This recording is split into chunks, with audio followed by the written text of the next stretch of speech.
and we're gonna get the ROH fans before the show starts, and we're gonna try to liven it up a little bit.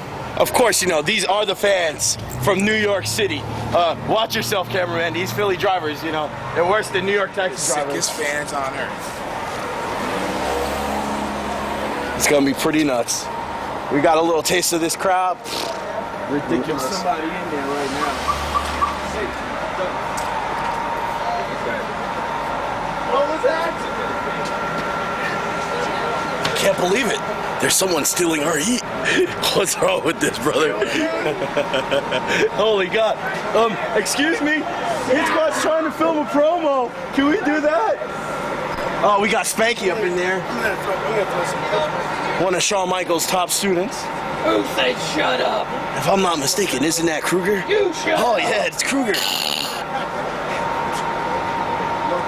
You know, this always happens to the Hit Squad. We get all hyped up to do something, and then something's got to be in the way to stop it. But that's okay, because, you know, we don't take nothing from nobody! He's hungry.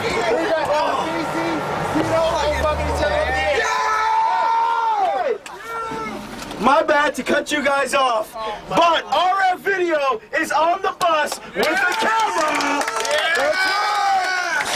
Because they wanted to get the Hit Squad and the New York fans that came to see Ring of Honor.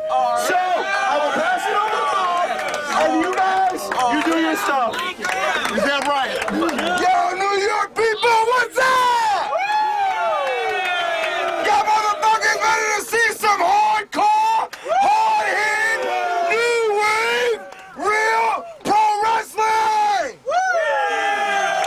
Yo, tonight, I'm gonna tell you exactly what's gonna happen as soon as this drunk guy gets out of my way. I ain't moving. Tonight, you people get to kiss Sports Entertainment's ass goodbye. And tonight, you're gonna witness the most creative, new wave, alternative style of hard-hitting fucking wrestling that you've ever seen on the East Coast.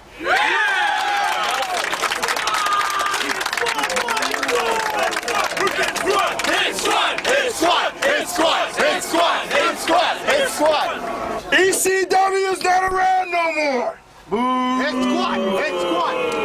WCW, they done got sold the fuck out. And I know all you people are tired of the WWF. But tonight, yous are all gonna become a bunch of drug addicts, and your drug of choice will be Ring of Honor!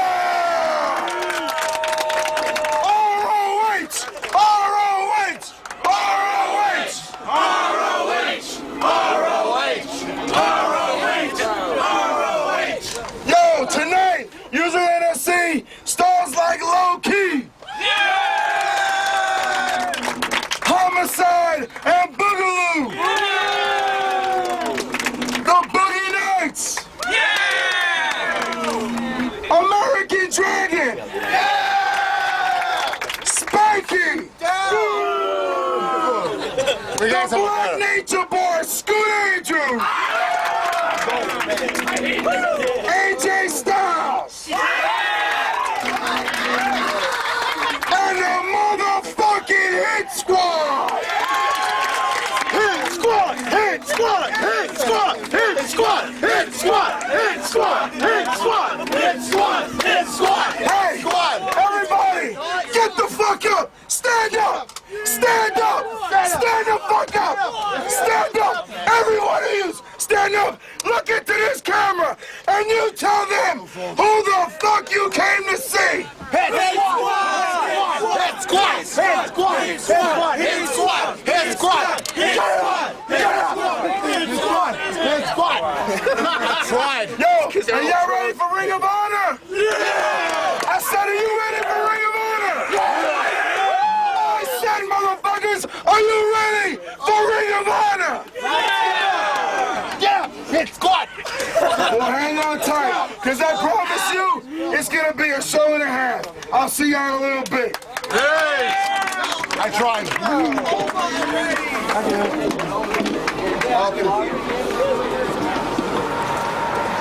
Hey, see?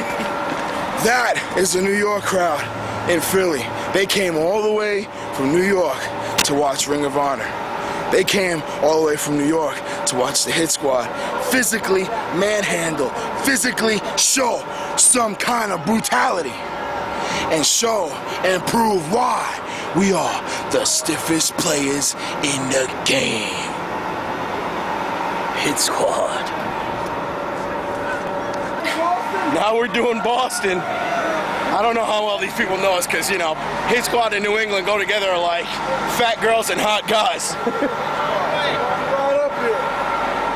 That's a real long ride up here. How you guys doing? What's going on? All right. How you doing? Y'all ready for some wrestling now? Yeah. All right, brother. We're ready to see you kick some ass. Hey guys, I don't know how familiar you are with the Hit Squad. I don't know if you know anything about us, but I'm telling you now, this is Mafia. I'm Monster Mac. All right, we're here tonight because we know you guys came from West Bubba Fuck goddamn up there, where it's cold, where it's so cold. You gotta wear 18 layers, and that's when it's hot out. We know you guys drove all the way down to Philly to watch Ring of Honor. And a lot of y'all still fucked up from the Super Bowl hangover. Hell yeah! But we promise you that no matter what, DHS, we will give you 100% stiff, 100% brutality, 100% nastiness in the ring like you will never have ever seen before in your life. And I guarantee you, like Moff said, you're gonna have a new drug. What's that drug called, Moff? That new drug is gonna be called ROH, Ring of Motherfucking Honor. Yo, y'all ever seen the Hit Squad? Y'all ever seen the Hit Squad? Have y'all heard about us? Yeah! Have y'all heard a lot of fucking Tonight, motherfuckers, Yeah! you're gonna see exactly why they call us the original bad boys from Bed-Stuy, do or die, Brooklyn, New York. Tonight, you're gonna see that it ain't a hype. It's a fucking reality. And y'all gonna see why they call us the stiffest fucking team in the game today. I'll see y'all. Hit Squad! Hit Squad! Hit Squad! Hit Squad! Hit Squad! Hit Squad! Eric Orjulo and Steve Carino here at the Ring of Honor, and this is not on my format sheet, Steve, the Christopher Street connection. I can't find it either, Eric. What are these goofs doing here? I think they're crashing the party. Ring of Honor is not about guys walking out here in boas and pink and weird looking hats. It's about honor, discipline, strength, power, respect, something that neither of these three individuals stand for. Yeah, you got these two alternative lifestyles, and that, what is that, a hussy behind you? That's a hag. That's what they call a hag. What is the relationship between these three? Do you think that she is their personal valet or something? I don't know, but what I really want to know is why are they even at Ring of Honor? They have no business being here. This is the debut show. You know, we have so many things here on the format, but I don't see the Christopher Street connection. And to be honest, I'm real offended that the Christopher Street connection and Alice in Danger are here at Ring of Honor. I don't understand. Look at him putting the hat on him. I'm sure it might not have been the first time that these two have exchanged favors, but do they have to do it in public, Steve? Do they have to do it in public? Oh no, what they should be doing is doing it out in the parking lot so we don't have to see it. And a boa around his neck, a tight tank top, Steve. You would think with a body like that, he would wear something a little less flattering. You'd think with a body like that, he'd be in a different profession. This is true. He's got the sun. He just kissed the fan. Oh. He just kissed the fan. And worse than that, he just kissed a male fan. That's disgusting. And Buffy and Mace, that is the Christopher Street connection. That's Alice in Danger in the background. I don't understand what their relationship is. I don't understand what they're doing here. I thought we were going to be seeing the amazing Red and Jay Briscoe. That's what I have here. Why are these three even out here? Are they even going to get in the ring? Are they going to walk around and talk to all the great fans here at Ring of Honor? Just get these guys out of here. Where's security when we need them? I knew it was too good to be true. Ring of Honor told everybody they were not going to have gimmicks, they were not going to have crazy characters. Sports entertainment was dead as they knew it. It was pure sport. But I don't see any answers to anything entertaining right now, but this is definitely not sport. Oh, definitely not. Ring of Honor is about pro wrestling. It's not about sports entertainment. And these guys here, now they got a microphone. I think somebody should just pull the mic, kill the lights, do something, get them out. Why don't you go out there and give them the old school expulsion or something? Oh, I would. You know what? I would pay great money to see these three getting the crap beaten out of them. And they got the microphone. It looks like it's going to be Mace with the microphone. Oh, it's Buffy. Excuse me. He looks really comfortable with that microphone in front of his mouth, doesn't he?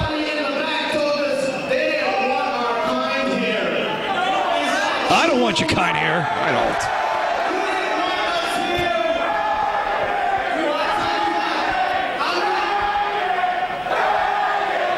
What are they saying? They're caught. You know what they're saying. I just wanted to hear it out of your mouth. Not allowed to say it according to my contract.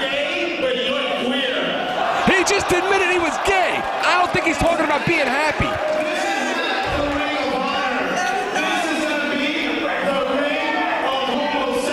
Homo what? He's out of it. Oh, what the? Oh, God, please no, Bobby, please no. Can't we bring Oh, no, where's his hand going? Who's that? the Hit Squad? Oh, my God, there they are. The Hit Squad have hit the ring. Oh, it's bad news for the Christopher Street Connection. Oh, good night. A big belly-to-belly overhead throw. The Hit Squad have came out. It looks like we got a match on our hands, Steve. He ducks a clothesline. German suplex on the top of his gay head. Mafia just dropped him head first the way that he likes it. You know he likes it up top. Oh, these guys are great. The Hit Squad, the hardest hitting tag team in pro wrestling. A Rikishi bomb, and I can hear it from here. Mafia now hits the ropes and a cannibal senton. And that's 300 pounds of pure man hitting that pure pansy. How do you defend against two guys as hard-hitting as the Hit Squad? Come from the streets of New York, wrestle all over the East Coast, one of the most dominant tag teams in professional wrestling today. And what a clothesline from Compton. You know how you defend yourself against them? You don't piss them off. Absolutely, they have come out here to defend the honor of Ring of Honor, to defend the honor of guys in the back like Loki, Christopher Daniels, Jay Briscoe, the Maximos, you and I. What's he got here? Is this the world famous burning hammer? This is going to be a burning hammer in a big way. Burning hammer it is. A burning hammer to Mace. And there's your debut match of Ring of Honor. The Hit Squad not only just saved pro wrestling, he saved the Ring of Honor. These two, the hardest hitting tag team, don't get paid by the hour. They made short work of the Christopher Street Connection. The Hit Squad representing everybody here, and Ring of Honor starting things off with an absolute bang here tonight. I can't wait to see what happens next. If this is only the beginning. Oh my goodness gracious, we're in for a great night. What's that hack doing in there? Somebody get that slut. And they got her. Who's gonna? Oh, the big clothesline coming up. Wait, he held up.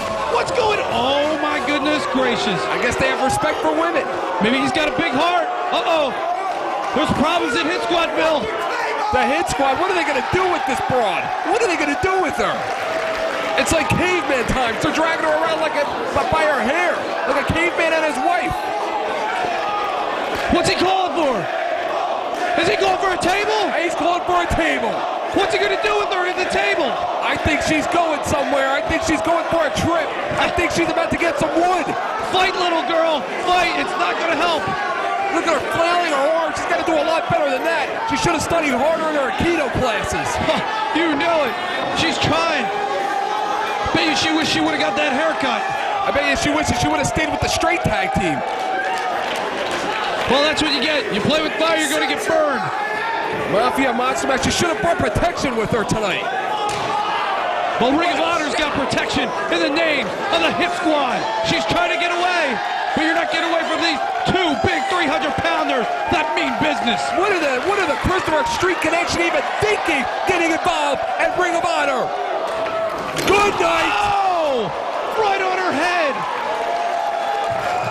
And look at the face of Mafia. Look at Monster Mac. They're just having a blast in there, like two kids at a party. Anybody else want to step up and disrespect the Ring of Honor? You're going to have to step up to the Hit Squad. And it's not about bashing anybody. It's about the Ring of Honor, representing Ring of Honor. And Steve, we just started. I know. We've just begun. I'm excited. My favorite tag team in the whole wide world, the Hit Squad, the hardest hitting tag team. When you talk about stiff, you look up stiff in the dictionary, you see those two big heads right in there. That they spell out stiff. They spell out hard hitting. Oh, they're scraping the three off the mat right now. And look at the fans. Look at the fans going absolutely nuts for the Hit Squad. They're going nuts. We're going nuts. The Hit Squad just turned Ring of Honor into what it should be, all about honor. Ring of Honor! It's not about stupid gimmicks or dumb outlays! Ring of Honor is all about the toughest competition, the most hardest hitting, roughest stars, the Hit Squad must, let's take it home, brother. You son of a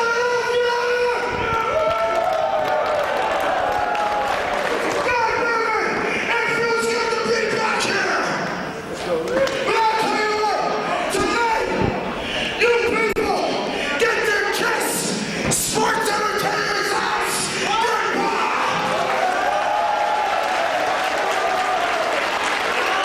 But tonight, right here in South Philadelphia, you bunch of people witness the birth of Ring of Honor. Amen to that, Eric. And coming up next, the Amazing Red and Jay Briscoe here at Ring of Honor.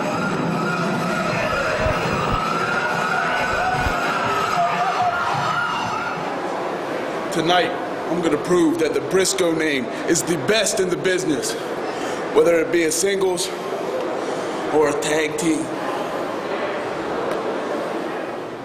Jay, I'm the one member of the SAT that wrestles in singles.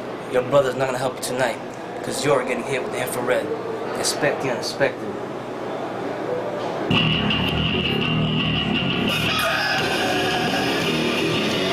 Ladies and gentlemen, introducing first, accompanying the ring by Mark Briscoe.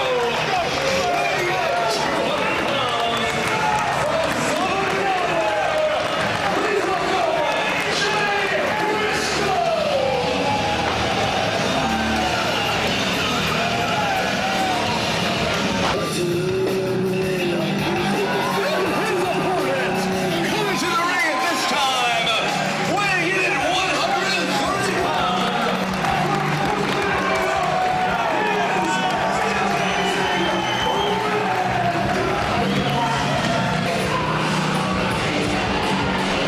What a way to start things off here at Ring of Honor. Of course, we saw the Hit Squad open things up with the Christopher Street connection, but this the first scheduled match, and what a matchup it's going to be, the Amazing Red and Jay Briscoe. This is what the standards are going to be set from.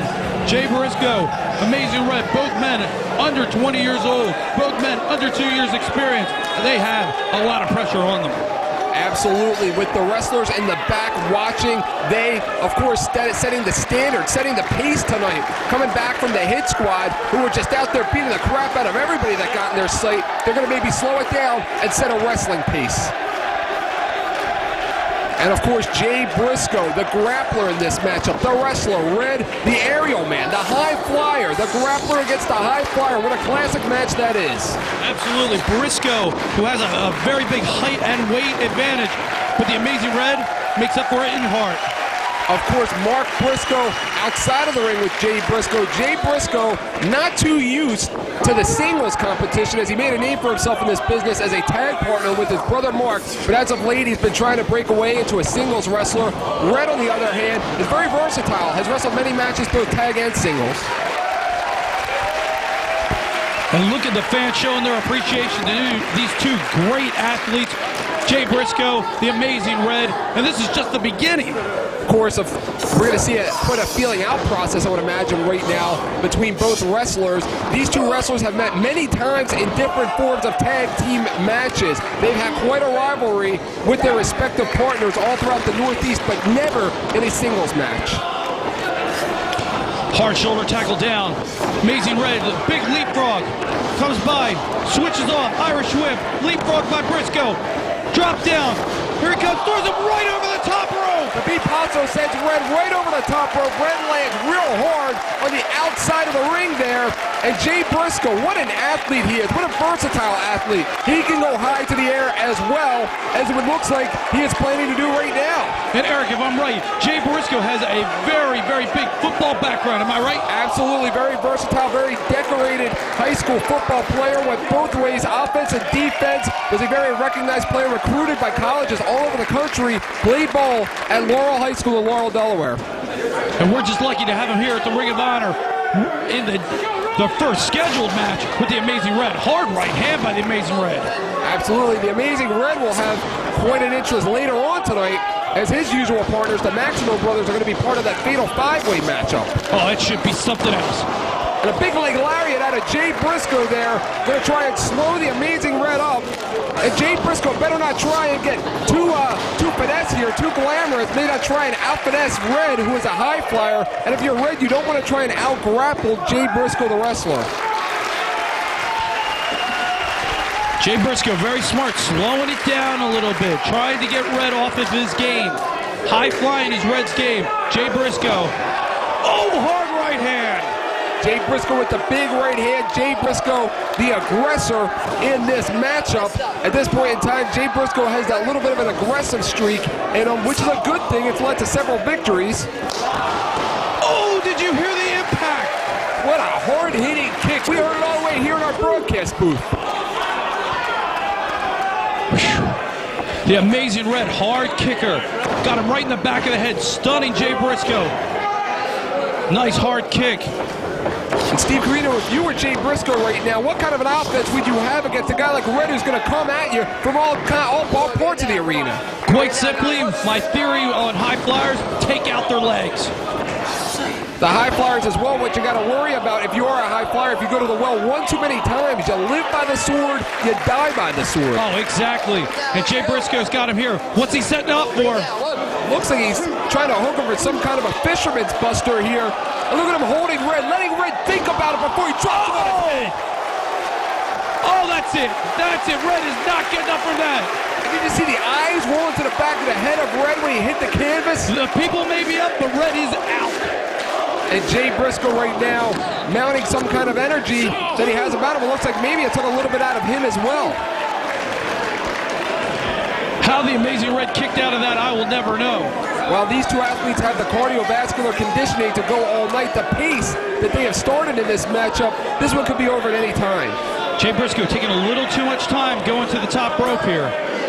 Jay Briscoe now climbing up top. Again, I mentioned it earlier, you don't want to be a high flyer if you're in there against one of the greatest high flyers on the show, meaning Red. But Red, of course, reverses things.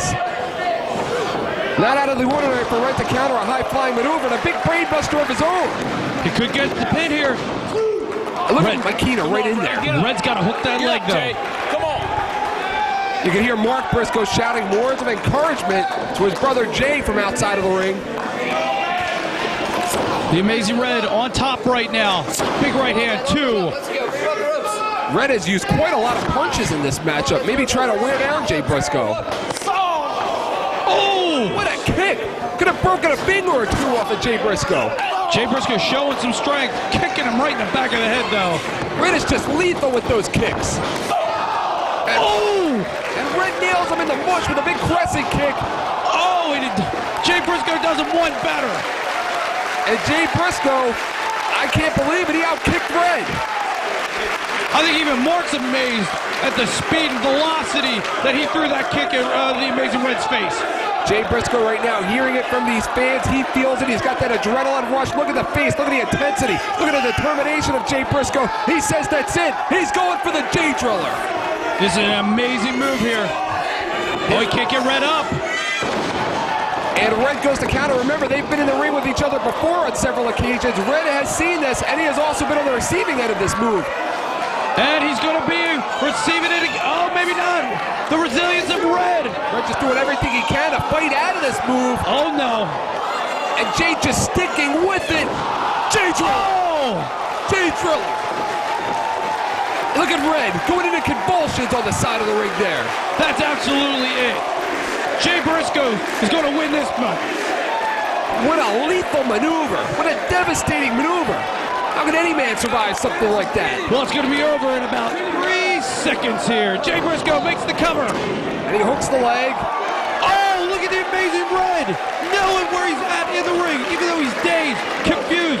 The amazing Red knew where he was at, put his foot on the bottom rope. A smart move. That ring awareness of Red is amazing. For him, with that little bit of experience, to be able to put his foot under that rope, use that rope to his advantage, break the count. Oh, definitely. Jay Briscoe going to the top again. He wasn't very successful the first time. Jay Briscoe may be looking for that cannonball senton. He likes to use it a lot. Has ended many matches for the Briscoes' opponents, and Red's seen it before. Like we said earlier, these two know each other inside and out. They know each other's moves. They know each other's thoughts. That's what makes such a great match here at Ring of Honor. Look at Red. He can barely stand on his feet. Oh! You gotta be kidding me. Jay Briscoe got the better of Red with that gore, but off the top. Let me guess. Jay Briscoe was a linebacker. He was a linebacker, Steve. He was a linebacker and an offensive lineman. Oh! Jay Briscoe nails that half and half on Red. And it right all hole on his head. Red's got major problems right now after receiving a Jay Driller and a half and half. This has got to be it. Now it looks like he's setting him up for that cannonball senton. Third time. He's 0 for 2 right now. Going to the top rope. Taking a lot of time. Maybe the third time's the charm. Maybe. Jay Briscoe now up. Jay Briscoe cannonball senton. Oh, he missed. Jay Briscoe's got to stay on the mat. 3 times he's gone to the well. Red goes up top real quick. Red alert! Red alert! He got him. Red star press. He got this. Could be it. We got a winner. And that's it. And Red and Jay Briscoe set the standard, set the pace for Ring of Honor tonight. Unbelievable contest. Jay Briscoe, who I don't know all that much about, has shown me that he is a true superstar here in Ring of Honor. And the amazing Red is just simply amazing. We're looking at 2 prodigies of the sport of professional wrestling, 2 superstars of the next generation, and right now, 2 stars of Ring of Honor. Both wrestlers, look at the toll the punishment has taken on both of their bodies. That's right, because they're on heart, they're on determination, they're on desire. They all want to be #1 here at Ring of Honor. And Red doesn't look like much of a winner right now, but regardless of that, the W does go in his column. And that's what it means. W means green, wins mean money. Money means you get to do whatever you want. When you have the most money, you're the man. Just like me, Eric. Just like you, huh? What's going to happen now? Are they going to go at it again? Wait a minute. And what a show of sportsmanship. You got to love the handshake, Steve Corino. That's right. There's no hate. I hate you. You hate me. This is all about honor. This is about sportsmanship. This is about who is the best. Coming up next, it's Xavier and Scoot Andrews.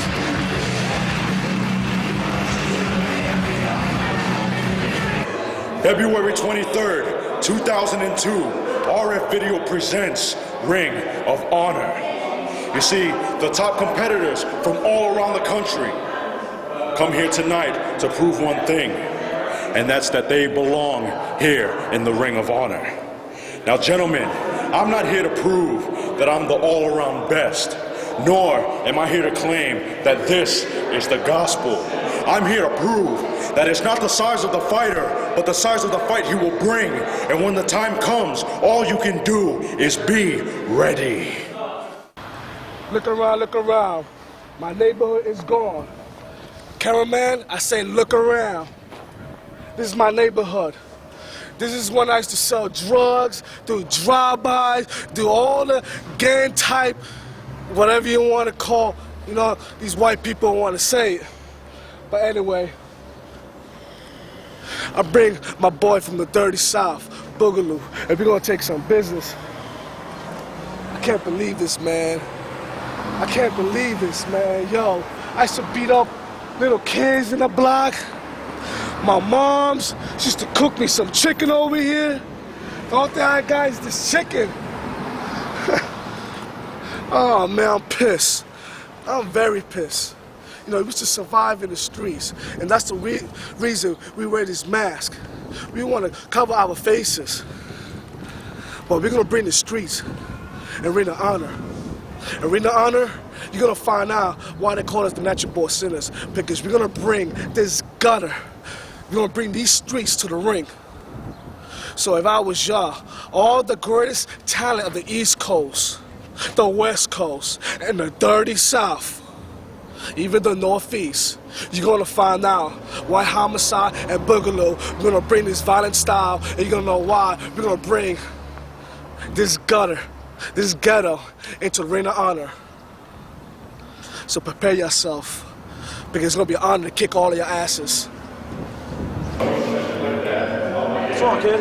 What's going on? Hey man, how are you? Listen, man. It's like this happens all the time in the wrestling business. You're young, you know, to give you some time, you know, you get your chance in there. All right, man? Just keep your head up. All right, whatever.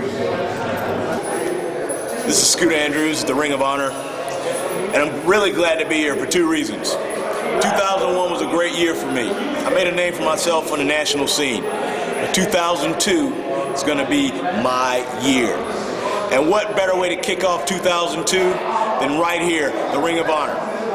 Xavier, sorry it has to be you, but it has to be somebody to be my stepping stone. We'll see you in the ring, Xavier, and we'll see you in the ring, fans. Ring of Honor, Scoot Andrews, 2002. Ladies and gentlemen, introducing first, weighing in at 200 pounds, from Queens, New York, Xavier!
And what a matchup this is going to be. Scoot Andrews and Xavier, who unquestionably had their best years as pros in the year 2001. Looking to start off 2002 here tonight at Ring of Honor with a victory.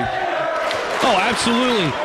You said their best years were in 2001, but what have they got in store for them in 2002? I think much more.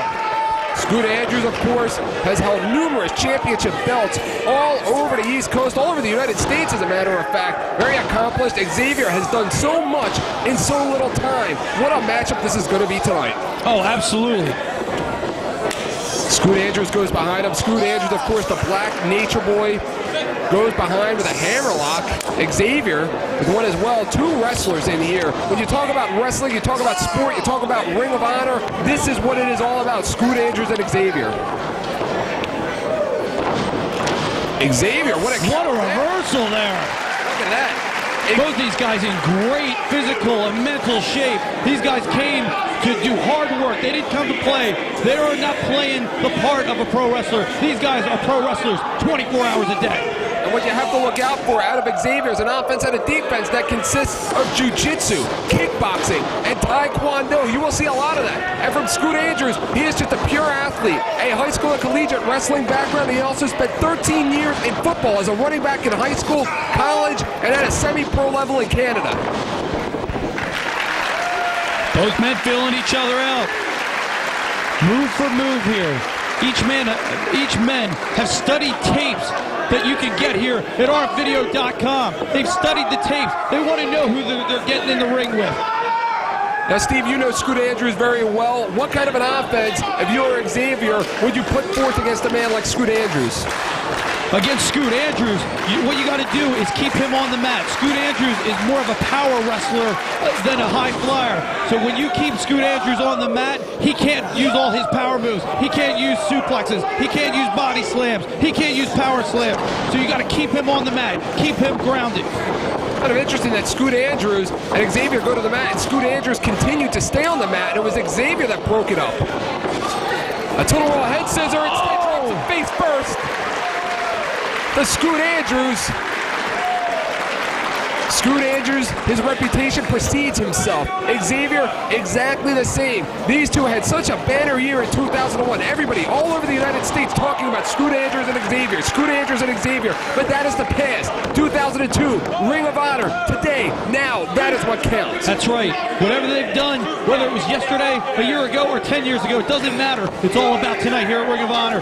You know, Scoot Andrews has a little bit of an experience advantage on Xavier, but Xavier, a little known fact, was a security guard for a pro wrestling company. And what he did, instead of worrying about saving people, saving fans, he watched the wrestlers. He learned, he studied. Xavier is a true student of the game, and that's what's made him so successful here.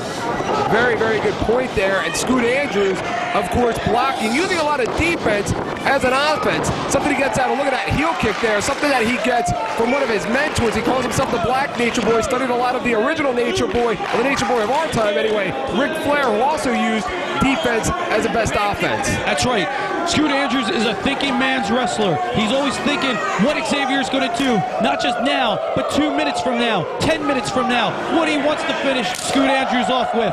Scoot Andrews is thinking so many steps ahead, and that's what makes him a successful professional athlete. Xavier, when I've seen him in the past, he's been a little cocky, a little arrogant, but tonight here at Ring of Honor, he seems a little humbled. He seems a little taken back by the big event, by the big extravaganza, by the athletes in our locker room. He was even giving advice to Eric Tuttle, the Cowboy, earlier tonight. Well, quite honestly, Eric, whatever you do in other pro wrestling companies doesn't matter. When you're here, you come to fight. You don't come to play, you come to fight. And not enough there for Xavier to get the win as he follows through with a kick. That kick's going to hurt a lot more than a usual kick because it's coming from a guy with a martial arts background of Taekwondo, kickboxing, and Jiu-Jitsu. 6 strong right hands on Scoot Andrews, has him slumped in the corner. Looks like he's trying to wear down the big powerhouse. Scoot Andrews flips him around. Big head drop. Dropped him right on his back. Maybe he got his head in on that one. Scoot Andrews is still feeling effective. 6 hard right hands from Xavier. Now he comes over for the pin. Referee John Finnegan right in there, but no, and he didn't hook the leg. Very surprised. That's right. A guy like Scoot Andrews does not make many mistakes. That's why he is one of the best. When you take away the mistakes, you win. Chopping up Xavier now. Looked like maybe he was trying to show him up a little bit with those chops. He may have woke him up. 2 men in superior physical shape. Look at the physical conditioning of these two. Oh, yeah. What a clothesline, took him right off his feet. Scoot Andrews suckered Xavier in there. He was waiting for could it be? A bulldog maybe that Xavier was going to hit on Scoot Andrews? Suckered him in, hit him with a very hard clothesline. Scoot Andrews now goes for the cover. Scoot Andrews, look at the look of frustration on his face. Look at the eyes. The eyes say it all. Oh, no doubt about it. Scoot Andrews now picking up Xavier. Scoops him up, body slam. I'm surprised to see Scoot Andrews go up top. He's not exactly the most aerial wrestler in the world, something that we usually don't see out of Scoot Andrews. The only reason Scoot Andrews doesn't go to the air a lot of times is because he doesn't have to. He keeps that part of his arsenal intact because he'll go to the air when he has to, but unfortunately, he was unsuccessful right there. And maybe that's why we don't see Scoot Andrews go to the air that much. And Xavier now, both men to their feet at the same time, just battling it out tooth and nail at this point. Who wants it more? 5 hard right hands, 6 hard right hands.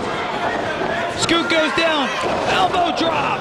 A big elbow out of Xavier. Scoot Andrews is in a lot of trouble right now. Seems that his psyche is broken. What a force. He just drilled it. Xavier seems to be having his way with Scoot Andrews. Xavier did something very smart. He pulled Scoot Andrews into the middle of the ring so that Scoot could not put his foot in the ropes. And unfortunately, Scoot kicked out. Great ring awareness out of Xavier. Xavier now signaling for a punch, maybe taking a little bit too long. What a forearm, just driving the forearm shots in there. Oh! As brutal as they are clean. It's not clean when they're on the ropes, though, Eric. Well, that remains to be seen. Oh, my goodness. What knee strikes by Xavier. That's 2 knee strikes, 3 knee strikes. Look at Scoot. He may be out on his feet. Finnegan may want to get in there. That is all part of that kickboxing and taekwondo background of Xavier. Xavier now scoops him up, drops him right on his back. Scoot Andrews is in a lot of trouble. What kind of an offense do you have against knees coming right to your head, right to your eyes? Oh, no, especially after the first one. You're dazed and confused. Your reaction time is so limited. Reversal there by Scoot Andrews, who looks like he's going on instinct at this point. Scoot Andrews, no. Twists out of it. Oh! That was right on the back of his neck. Reverse DDT there out of Scoot Andrews. A very good defensive wrestler, Scoot Andrews, and the Black Nature Boy makes the cover. And again, look at the look of frustration on the face of Scoot Andrews. That's the thing, I've never seen Scoot Andrews this frustrated before. It just goes to show you how much that this match means to Scoot Andrews, what Ring of Honor is all about. A kick and a miss, and the force of nature, he's got it locked. Here it goes, this is the big finisher. No one gets out of this, all right on his head. The force of nature. It's over. Wait. The foot's outside the ropes. Did he get lucky or was that ring awareness, Steve? I don't know, but it was a lucky break for Xavier because he just got dropped on his head. Wait a second, Xavier just did something very smart. He went to the floor. Scoot Andrews is very frustrated. He's wasted time with John Finnegan when he should be outside. Bring Xavier back in the ring. Maybe giving it to him one more time for the 1, 2, 3. Xavier is, look at him. He's breathing. He's trying to get good. He's trying to get better. He's in bad shape, but he's getting that extra time to recoup. That may have been a big, big mistake from Scoot Andrews. And the frustration of Scoot Andrews could be what cost him some major time there, some valuable time against Xavier. He's spending too much. Again, he's arguing with referee John Finnegan. Why? I don't know. I've never seen Scoot Andrews like this either. Exactly. And Scoot Andrews has now waited 45 seconds, 50 seconds. And Xavier kicks out. Xavier kicks out. If Scoot Andrews would have went for the pin right away, he may have had his hand raised in victory, but he's still concerned with arguing with John Finnegan. When Xavier is getting ready, he's getting the strike back. Schoolboy, this could be it. I thought that was it. I thought that was it. He almost cost himself a victory right there. Oh, right to the back of the head, into the neck area. Looks like Xavier may have pinched a nerve by using those shots, going back to the force of nature. Xavier's trying to fight back a little bit here. He's going to hit that pump handle. No, Xavier lands on his feet. Kick to the midsection. Oh! Some of that neck breaker. What a vicious neck breaker. And he got him. Xavier got him. So much for 2001. What a great match between Xavier and Scoot Andrews, the Black Nature Boy. And you know what? I have to say, that match was even from the whole time, from the beginning of the bell to the end of the bell. It was totally even. Scoot Andrews, Xavier, 2 superstars, not future superstars, 2 superstars here in Ring of Honor. I gotta tell you, Scoot Andrews right now, he could have had that match won. No matter how even it was, he could have had that match won, and maybe he should have had that match won. Scoot Andrews right now is very upset, very frustrated. He's very puzzled. He doesn't understand. I'm sure Scoot is gonna want a rematch. I am sure Scoot is gonna approach Ring of Honor about a rematch. Oh, absolutely. He's frustrated. He knows he should have won. I don't know if he's blaming himself, he's blaming John Finnegan, but Scoot Andrews is very frustrated. And of course, Xavier, is he going to give him a rematch? Will he sign for the rematch? I think so, because Xavier's all about honor, all about respect. He knows that he was taken to the limit with Scoot Andrews, and he's going to definitely want a rematch with the Black Nature Boy. Oh, wait a second. That's not part of the code. Oh, no, definitely.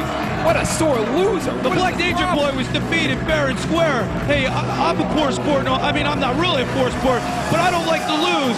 But but Scoot Andrews was just beaten for a 1-2-3. It could have went either way, but wait a second, he's back in the ring. You see Xavier point to that Ring of Honor side, letting Scoot Andrews know this isn't just any other regular show. This is Ring of Honor. And there you go. That's there you go, Steve. That's the Scoot Andrews I know. Scoot Andrews, Xavier, two major superstars here in Ring of Honor.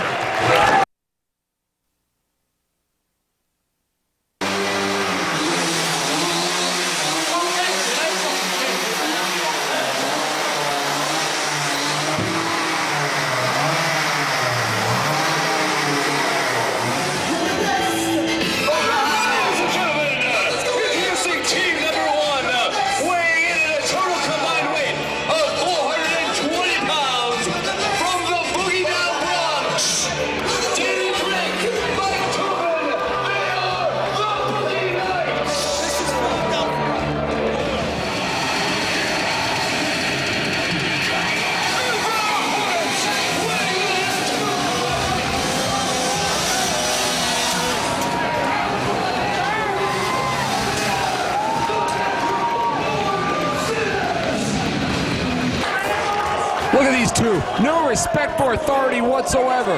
Running around here like they own the place. In the locker room, in the back. They're just running around there with their chainsaws, trying to intimidate the other wrestlers in the back. No sense of conformity for these natural-born sinners. There's one word that describes the natural-born sinners.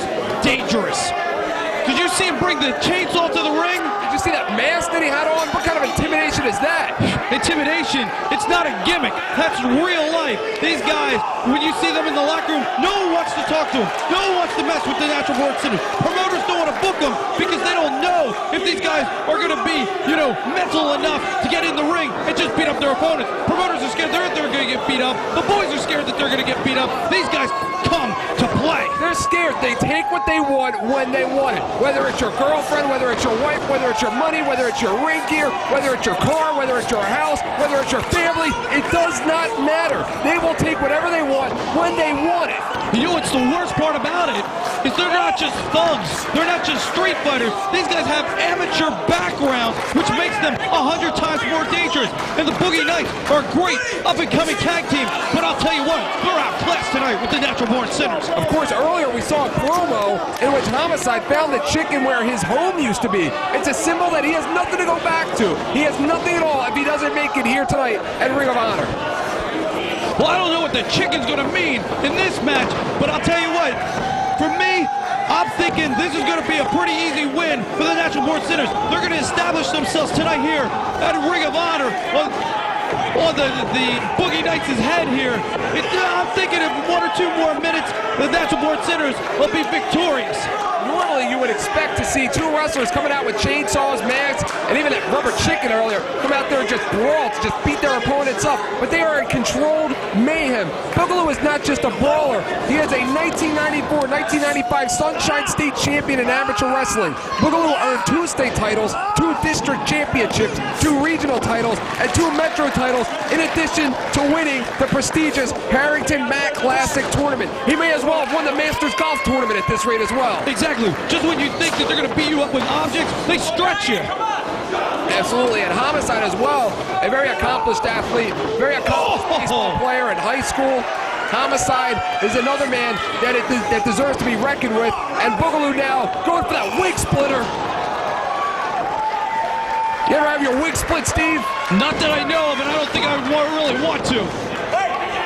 And of course, official H.C. Loken there to break things up. H.C. Loken is the guy that these two are going to push around. They try and push everybody else around, but I don't think Loke's going to allow that to happen. Well, they don't call him the extreme official for anything. You've been in there with Loke before. What kind of an official is he like? He's a great official. Not only is he a great official, he's a great wrestler, and the guy doesn't take guff from anybody. Danny Drake now on the receiving end of some controlled mayhem for the natural-born sinners. The Boogie Knights are starting to gain a reputation here on the East Coast for being a very reputable tag team. But tonight, as you said earlier, it really should be an easy win for this natural-born sinners tag team. Yeah, and that's to take nothing away from the Boogie Knights. They're a great up-and-coming tag team, but these natural-born sinners are just dangerous. And a big clothesline over the top rope. Boogaloo now. There you have Mike Tobin in the ring, who's going head-to-head with Homicide. Homicide with a drop toe hold. What is he doing? What's he going to fly? Is he trying to mimic that rubber chicken? Just when you think you figured the Natural Born Sinners out, they do something else to shock you. These Natural Born Sinners, they have no respect for anybody. Did Drake just take a seat? Oh! A big swanton tope, and he went right into that cage there, and he's mad at everybody. 13 people just went down. And look, he's smiling. And a big plancha by Mike Tobin. Knocked the Sinners down. I got to give it to the Boogie Nights. They're lasting a lot longer than I thought they would. And right now, the Natural Born Sinners, Boogie Nights, how vengeful, how much more disgusting can these two be with just no respect for anybody? That's right. I mean, if they blow their shot here at Ring of Honor, where else are they going to go? They got a big amateur-style takeover there by Boogaloo. Homicide now up top. The double stomp! Oh, my goodness. I think he just had a vasectomy in there. Whatever he ate for dinner is coming up right now. And look at them. Look at the smiles on their faces. They're just smiling. This is all part of community service for them. H.C. Loke trying to be as authoritative as he could possibly be with these two maniacs in there. Oh, big right hand. Lets him just think about it. Mike Tobin on the outside. Danny Drake inside on the receiving end of another big right hand. Have you ever wrestled anybody in your life, Steve, with this kind of disregard for authority and rules like these Natural Born Sinners? Oh, definitely. I've wrestled guys that, you can't tell anything to any of them, but never the dangerous qualities of the Natural Born Sinners. As like I said, they're not just thugs. They can stretch you, too. Absolutely. It looks like he was going to go for another wig splitter, maybe. No. Danny Drake with the reversal. Out of instinct. 1, 2. Could that be it? No. Now, Eric, do you think it was a good idea to go for the pin when he has a fresh man on the ring apron? I think it shows a lot of heart, but a little bit of a lack of brains or a lack of experience. And a big bomb there, a big version of his Rikishi bomb. Tags in a Mike Tobin. Springboard swanton. Nice, could be enough. May have overshot him a little. And of course, there is always a code of ethics in professional wrestling, as I'm sure you can talk about here, that no matter how much you hate your opponent, you do have that respect for their body, but these two have no respect whatsoever for their opponent's body. Oh, absolutely not. Did you see H.C. Loke was getting very upset at the interference? Absolutely, H.C. Loke getting very frustrated at this point. A brain buster there out of Boogaloo. Oh, these guys are impressive. They may not like to follow the rules, they may set their own rules, but I'll tell you what, these guys are unbelievable athletes. H.C. Loke now may count them both out. No, a tag is made. Each team has a fresh man in. Drops him right on the knee. Oh, what a Yakuza kick. I think I just saw his ear fly off. And he drops him right down to the center of the ring. And look at him feeling it. Look at the adrenaline rush that Homicide has going on right now. Four forearm shivers in the corner, and a big forearm. Homicide is self-trained, trained a little bit with the Raging Bull Manny Fernandez. And if you know the Raging Bull Manny Fernandez, he's a little nuts, he's a little special, and when you get trained by him, you become a little nuts and special yourself. Homicide with the clothesline, Boogaloo with the South of Heaven, as he likes to call it. I don't know who's feeling heaven there. That's like a one-way trip to hell when you take that move. And look at these two animals. Smelling blood right now. Smelling blood. Now why aren't they putting them away? Why aren't they putting them away? What's he doing? Eric, what's he got? That's a rubber chicken. These two are having some fun in there. What's he going to do with that thing? Oh, right to the head. He just hit him over the head with a rubber chicken. Oh, it's got to sting. And that's got to hurt. You ever been beat with a rubber chicken before? Not since yesterday, Steve.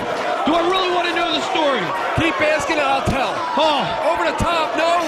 Wait a second, what happened there? I heard the bell. I heard the bell. Is there a pin? H.C. Loke now. H.C. Loke is just disqualified. He's gonna make them more angry.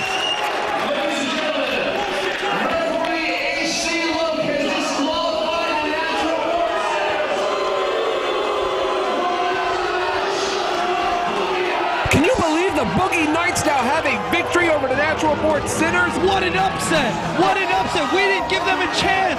5 minutes ago, we didn't give them a chance. 10 minutes ago, when we saw it on the lineup downstairs, we didn't give the Boogie Nights a chance, and they're walking out of here, the worse for wear, with their arms raised in victory. Have you ever lost a match due to a chicken? I may have, but I don't want to discuss that. What I want to discuss is HC Low is in a verbal confrontation with both members of the Natural Born Sinners. Very same symbol, the chicken, of the only thing that Homicide and Boogaloo have left is what cost them the match. That symbol is what they need to succeed. He just punked out the Natural Born Sinners. HC Low just punked out the Natural Born Sinners. Unbelievable. He doesn't care. He's been in there with the best. That's the Extreme officials. Oh, there goes the Extreme official. Again, no respect for authority, no respect for officials. They do not conform to society standards. Eric. Or the Natural Born Sinners. Eric. Right here, Steve. What does he have? He's got a spike. Is that a spike or no? He just stabbed him. He just stabbed. Call 911. Call the Philadelphia police. That's attempted murder. It's just like a street mugging. I think they may have broken their probation. Oh my goodness gracious.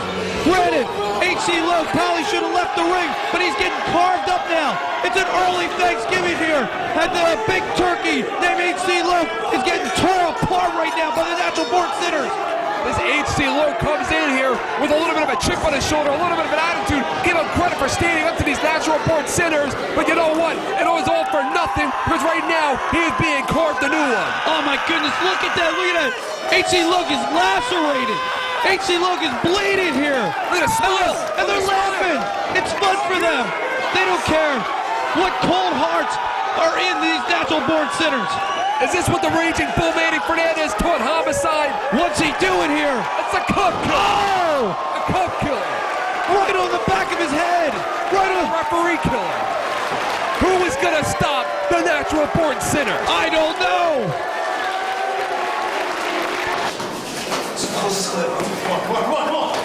We're rolling the fucking match. Let's get out of here. Come on, car keys. Let's put some fucking chains on. Let's go. Come on.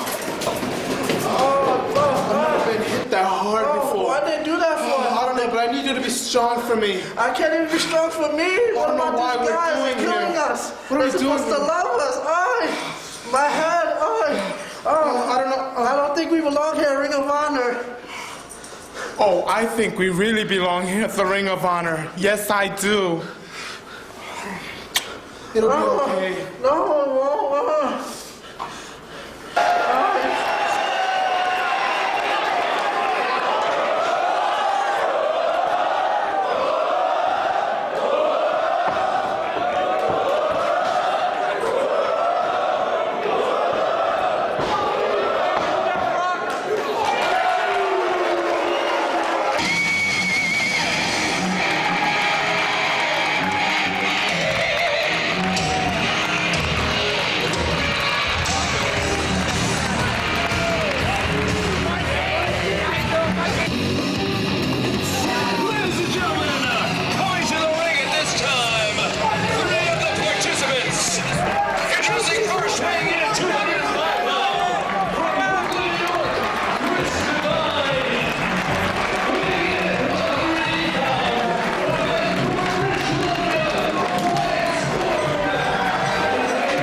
And what a treat this is going to be. If 5 wasn't enough, they have just added the Amazing Red.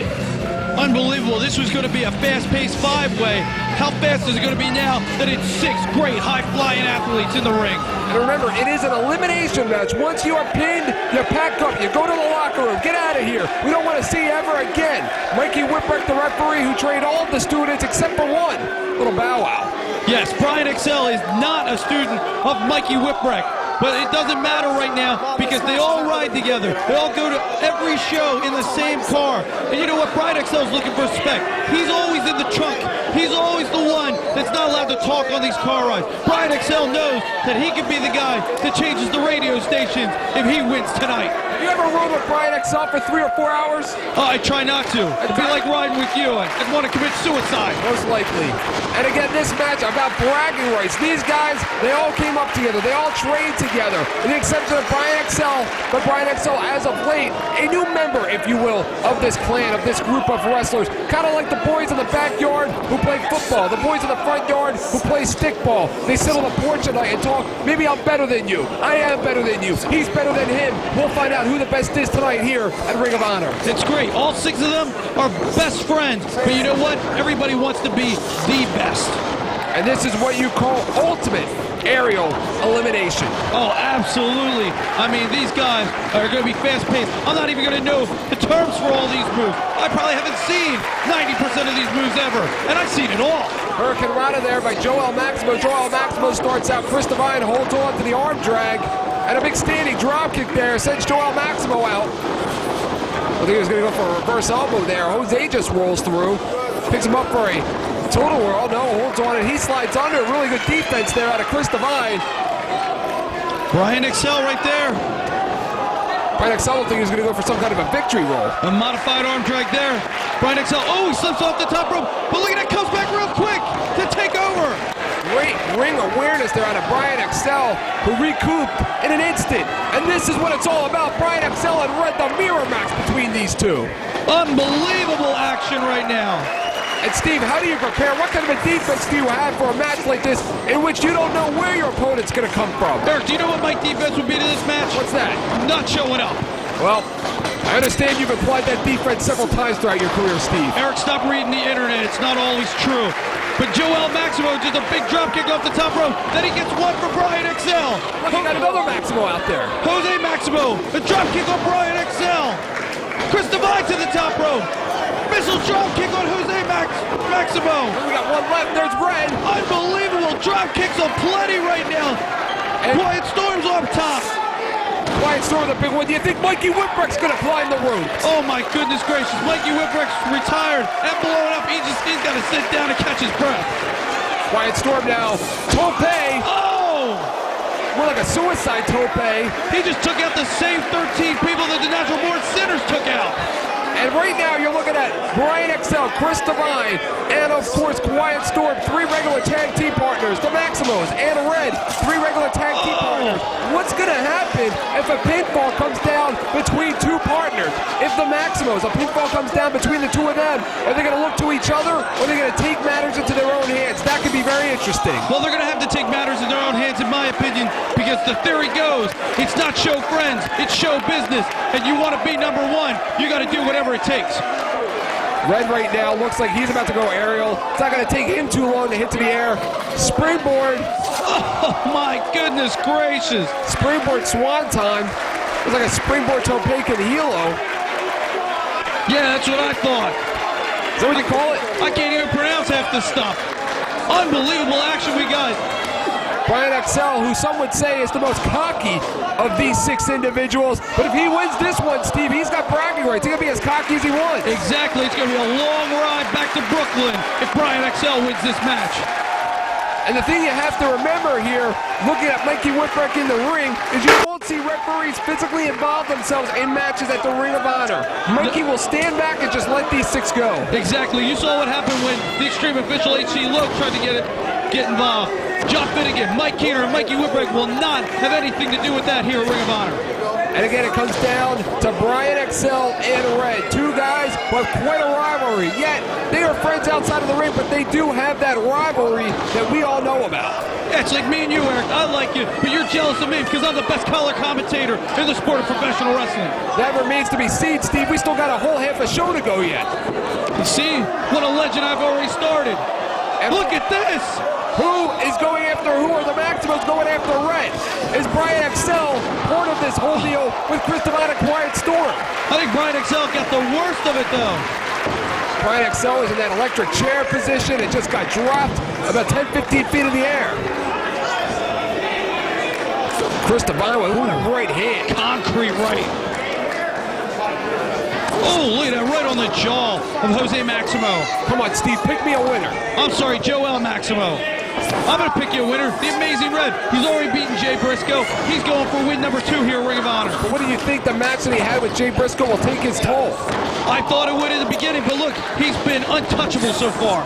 German suplex. Chris Devine lands on his feet, turns it into a Russian leg sweep. That was awesome. Like I said, Chris Devine will be the winner here. And notice how Brian XL goes in for the pin. Chris Devine had him set up. Brian XL goes in to steal the pin. That is what I was talking about earlier. How do you think Chris Devine feels about that? I don't know. Chris Devine's worried about himself. He's in the corner right now catching his breath. Let Brian XL do all the work. Maybe he's thinking if Brian XL loses breath, loses strength, he'll be easy prey to be eliminated. What would it do for the career of a guy like Red, who would have 2 victories? He would actually have beaten 6 wrestlers here tonight if he wins this matchup. Exactly. I mean, who's going to beat that record? Brian XL right now looked like he was going to go for a Hurricane Rana. Holds on. Has him set up for a Northern Light Salto. What a cocky, arrogant pin. That's going to come back to haunt him. Standing, shooting star press. Cover him. When you're that good, can you be that cocky, Steve? You can be with experience, but Brian XL needs that experience before he becomes cocky. He needs to get a lot of wins under his belt, and he should start tonight here at Ring of Honor. Brian XL now goes to a cross arm breaker. Pretty interesting offensive maneuver there. The first grounded maneuver we've seen for a while in this matchup. And the Maximo brothers look tremendous. They look like they've dropped about 10 or 15 pounds in preparation for this matchup here tonight at Ring of Honor. And Chris Devine looks like he's put 10 or 15 pounds of muscle on. Each man looking really good right now. Brian XL getting stretched right now, it looks like, by Joel Maximo. Chris Devine unable to help his partner. Quiet Storm now coming over to break things up. Quiet Storm and Joel Maximo. Quiet Storm doesn't say a lot, but I'll tell you what, his actions speak. Whoa, major tone, just like that big clothesline. What did that clothesline tell you, Steve? And a big kick out. He doesn't have a lot left, it looked like, with that kind of a kick out. Oh no, you know, Quiet Storm will bring that clothesline. Look at that. Northern Lights goes for another one here. In the tradition of those fellow great Canadian wrestlers who just love to do those suplexes and hold on and drive their opponents into the canvas, that is Quiet Storm. But Jose Maximo, he knew a third one was coming. He stopped it. He reversed it. Looked like he was going for a total world backbreaker. Joel right now pushing the hair out from the front of his face. He was having a hard time seeing. Jose Maximo now taking matters into his own hands. The Maximo brothers finally working as a tag team for the first time in this match. And that's going to work to their advantage. They take Little Red here. Throw him over top of Jose Maximo. But here he comes. Power bombs him on top of Quiet Storm. But what has that done to Red? He just power bombed his own regular partner. Chris Devine now gets caught in a real bad way. Driven to the canvas. Slingshot into a big boot. Look at the body of Chris Devine. He's got seen this before. Oh my goodness, that's it for Chris Devine. I knew Jose Maximo was going to win this 6-way. Jose Maximo, Joel Maximo right in there with the camel clutch right now. Joel Maximo hits the ropes. Double boot to the face. I've never seen Joel Maximo look this good. All 6 men at the top of their game right now, and it's an amazing match. Who's coming in? Brian XL met an elbow from Joel Maximo. We've talked about it throughout the evening. Reputations mean nothing. All 6 of these men entered the Ring of Honor tonight here. They came into this ring with reputations that preceded themselves about their accomplishments all over the East Coast. But right now, when all 6 are wrestling against each other, it means absolutely nothing. No, it's going to mean everything is the guy that's standing on top of the mountain with his arm raised, and the other 5 are going to be jealous, and it's going to be a long ride home. Red right now all over Brian Excel. The rivalry continues between these two. Looks like he's going for that salto again. Red instead looked like he was singling for the end.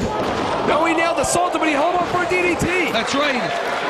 Red, knowing that the salto was coming, held on. DDT could have him here. And a kick out by Brian Excel. At the pace that these 6 are going, this is going to be over soon. Hard right hand from Red. Even though he wrestled already against Jay Briscoe, he still has a lot of energy left. We saw earlier Red used a lot of those right hands against Jay Briscoe. We better watch it. He may break his hand. Oh! He drives him into the canvas. That may be the most devastating sunset flip I've ever seen. Unbelievable here. A big boot right in Joel Maximo's face. Has him now. Head and leg suplex by Jose Maximo on Brian Excel. Jose Maximo, look at the look that he gave Brian Excel when they went down there. A big slap to the face by Chris Devine. Big backslide on a Red. He got Red. Red's the first eliminated. And maybe that match earlier tonight with Jay Briscoe took its toll. But look at that. Red's usual partner, a regular partner of Red's, Jose Maximo pinned Red. And you see Mikey Whipwreck didn't want Temper's Flare in there. He told the Amazing Red to get out of the ring right away. Red didn't seem to appreciate that too much. A spinal shock. The spinal shock by Quiet Storm. Could that be it? Chris Devine scores a pinfall on Brian Excel. Look at that, Chris Devine and Quiet Storm working together to take their own partner out of the matchup. Now it's down to 4. The Maximos, Quiet Storm, Chris Devine. This is what it's at. Fast-paced action. They know it's breaking down. They're hurrying up because they don't want to be left. They don't want to be left with too many guys. Chris Devine knows that if Quiet Storm gets eliminated, he's got to fight both the Maximos together.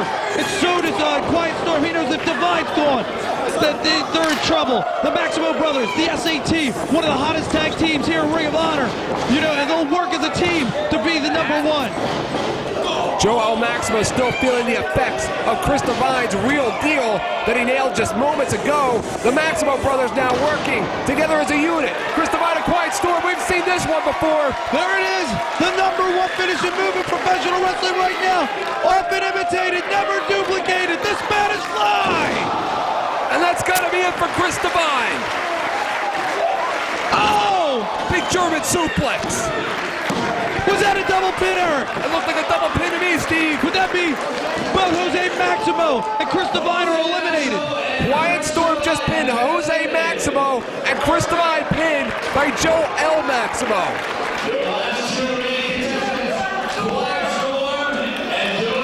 What do you think the ride home's going to be like tonight? Red is going to have issues with Jose Maximo. I'm sure Brian Excel will have issues with Quiet Storm and Chris Devine. Oh, tempers will be flaring in that car. Mikey Whipwreck will be the referee in that fight later on. But we're down to 2 men. Joel Maximo, Quiet Storm. Who's going to be number 1 in camp? Mikey Whipwreck. Joel Maximo now sits down, no Quiet Storm. If Quiet Storm can nail that Storm Cradle driver, or even once again nail that spinal shock, it's going to be over real quick for Joel Maximo. Joel Maximo with a cross arm breaker. Oh, there's the cross arm breaker, excuse me. Slowing things down here for Quiet Storm. Quiet Storm broke out of it.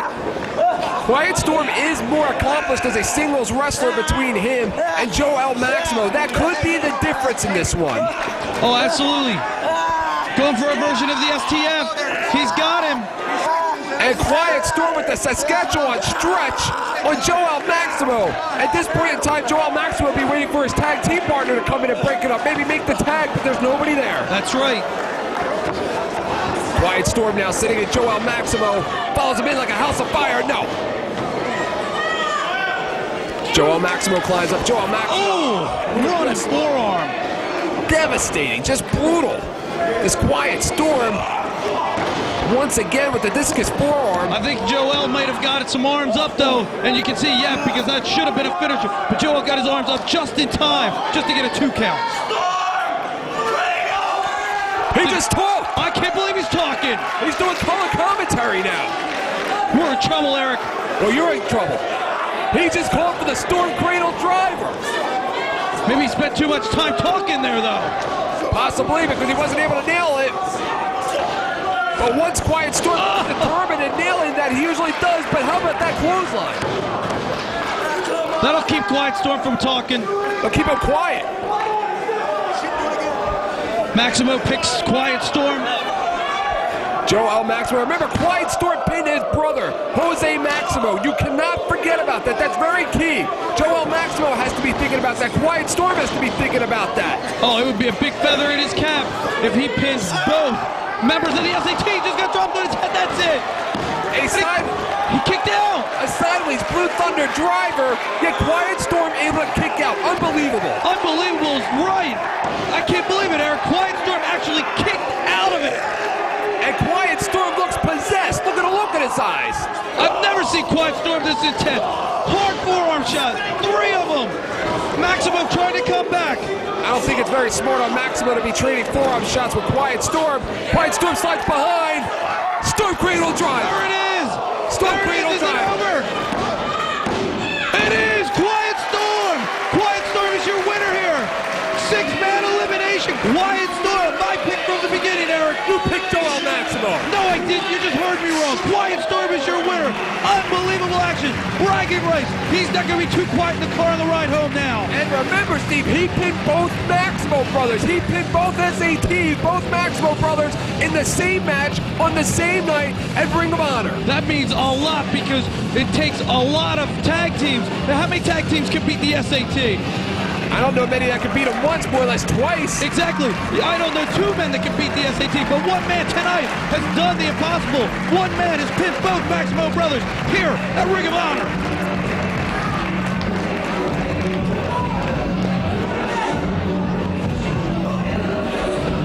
Eric, I got some business to take care of. Yeah, my business is my business. Can you be okay for a little bit? I sure can. Okay, take care. Stand down. Where is he going? But of course, a handshake. It looks to me, I don't know where Steve Corino's going. I don't know if he's going to the bathroom or he's going to get something to eat. Maybe going to get a word with Mikey Whipwreck. Fuck, man. The fuck, man? That stupid ass shit. Fucking bullshit. Yo, man. Yo, get the fuck out of here. Get the fuck out of here right now. Get the fuck out. Leave. Hey, Rob. Who the hell am I wrestling here tonight? Don't worry. You know what? I got an opponent for you, Prince Nana. Well, you better have one who can fight. I have one for you. He's got an opponent for Prince Nana. Prince Nana, a prince of Ghana, West Africa. It's not a gimmick. Ring of Honor is not about gimmicks. There's Steve. Probably asking for Feinstein for more money. And there's the Cowboy, Eric Tuttle. Great body. Great body. What's he looking at? Get out there. Feinstein left his glasses in the locker room. Prince Nana, you're right. Prince Nana against the Cowboy, Eric Tuttle. Get out there. It's gonna be good. You wanted this. This is your chance. Go get him, kid. All about honor. Get yourself over. Get yourself over. Words of advice from former World Heavyweight Champion Steve Corino to the Cowboy Eric Tuttle, who came here tonight looking for an opportunity. An opportunity that was given to him was only to wipe the ropes with the towels, but that has since turned into a matchup with a true-life prince, Prince Nana. And Prince Nana doesn't even believe it. Prince Nana, of course, a prince once again from Ghana, West Africa. And Cowboy's gonna break who in half? Who's he breaking in half? Cowboy now calling for Prince Nana. Wait. A towel. He's wiping the ropes. I think it's pretty safe to say you don't have to do that anymore, kid. You've been accepted. Listen to these fans. We've seen them do this many times before. We got some clean ropes here at Ring of Honor. And there goes Prince Nana. Takes Cowboy right off his feet. Hey, Eric, did you miss me? No. There's my boy right there, Prince Nana. Royalty, just like myself. What do you think of this matchup here? Prince Nana and Eric Tuttle, the Cowboy. You know the Cowboy pretty well. Yeah, I know the Cowboy pretty well. Did you see me give him some advice? Yes, you told him to get himself over. Well, yeah, you know. I'm always trying to help out the kids. I thought you were going to say you're always trying to get yourself over. Oh, no, I don't have to.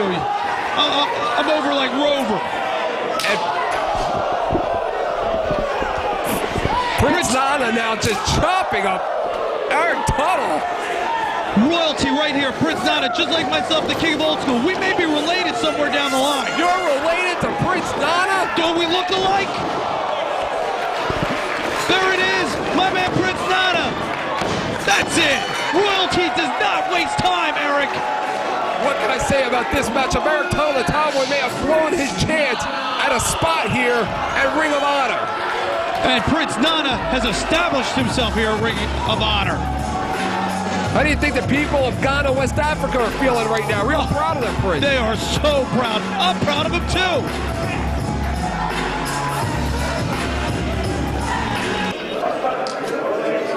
We got a chance to prove came a long way for this. We're friends and everything, but you know when it comes down to business, it comes down to business. You know, just do what we always do. Go ahead, let's do like we were. Just do what we always do. Like we were talking.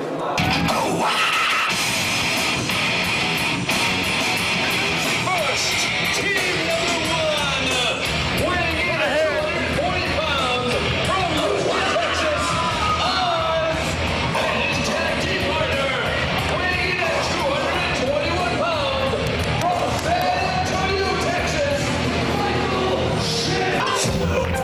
And their opponents coming to the ring at this time, weighing in at 225 pounds from the Hawaiian Islands, Aikika Aloha, and his tag team partner, weighing in at 170 pounds from Olympia, Washington, this is Spanky.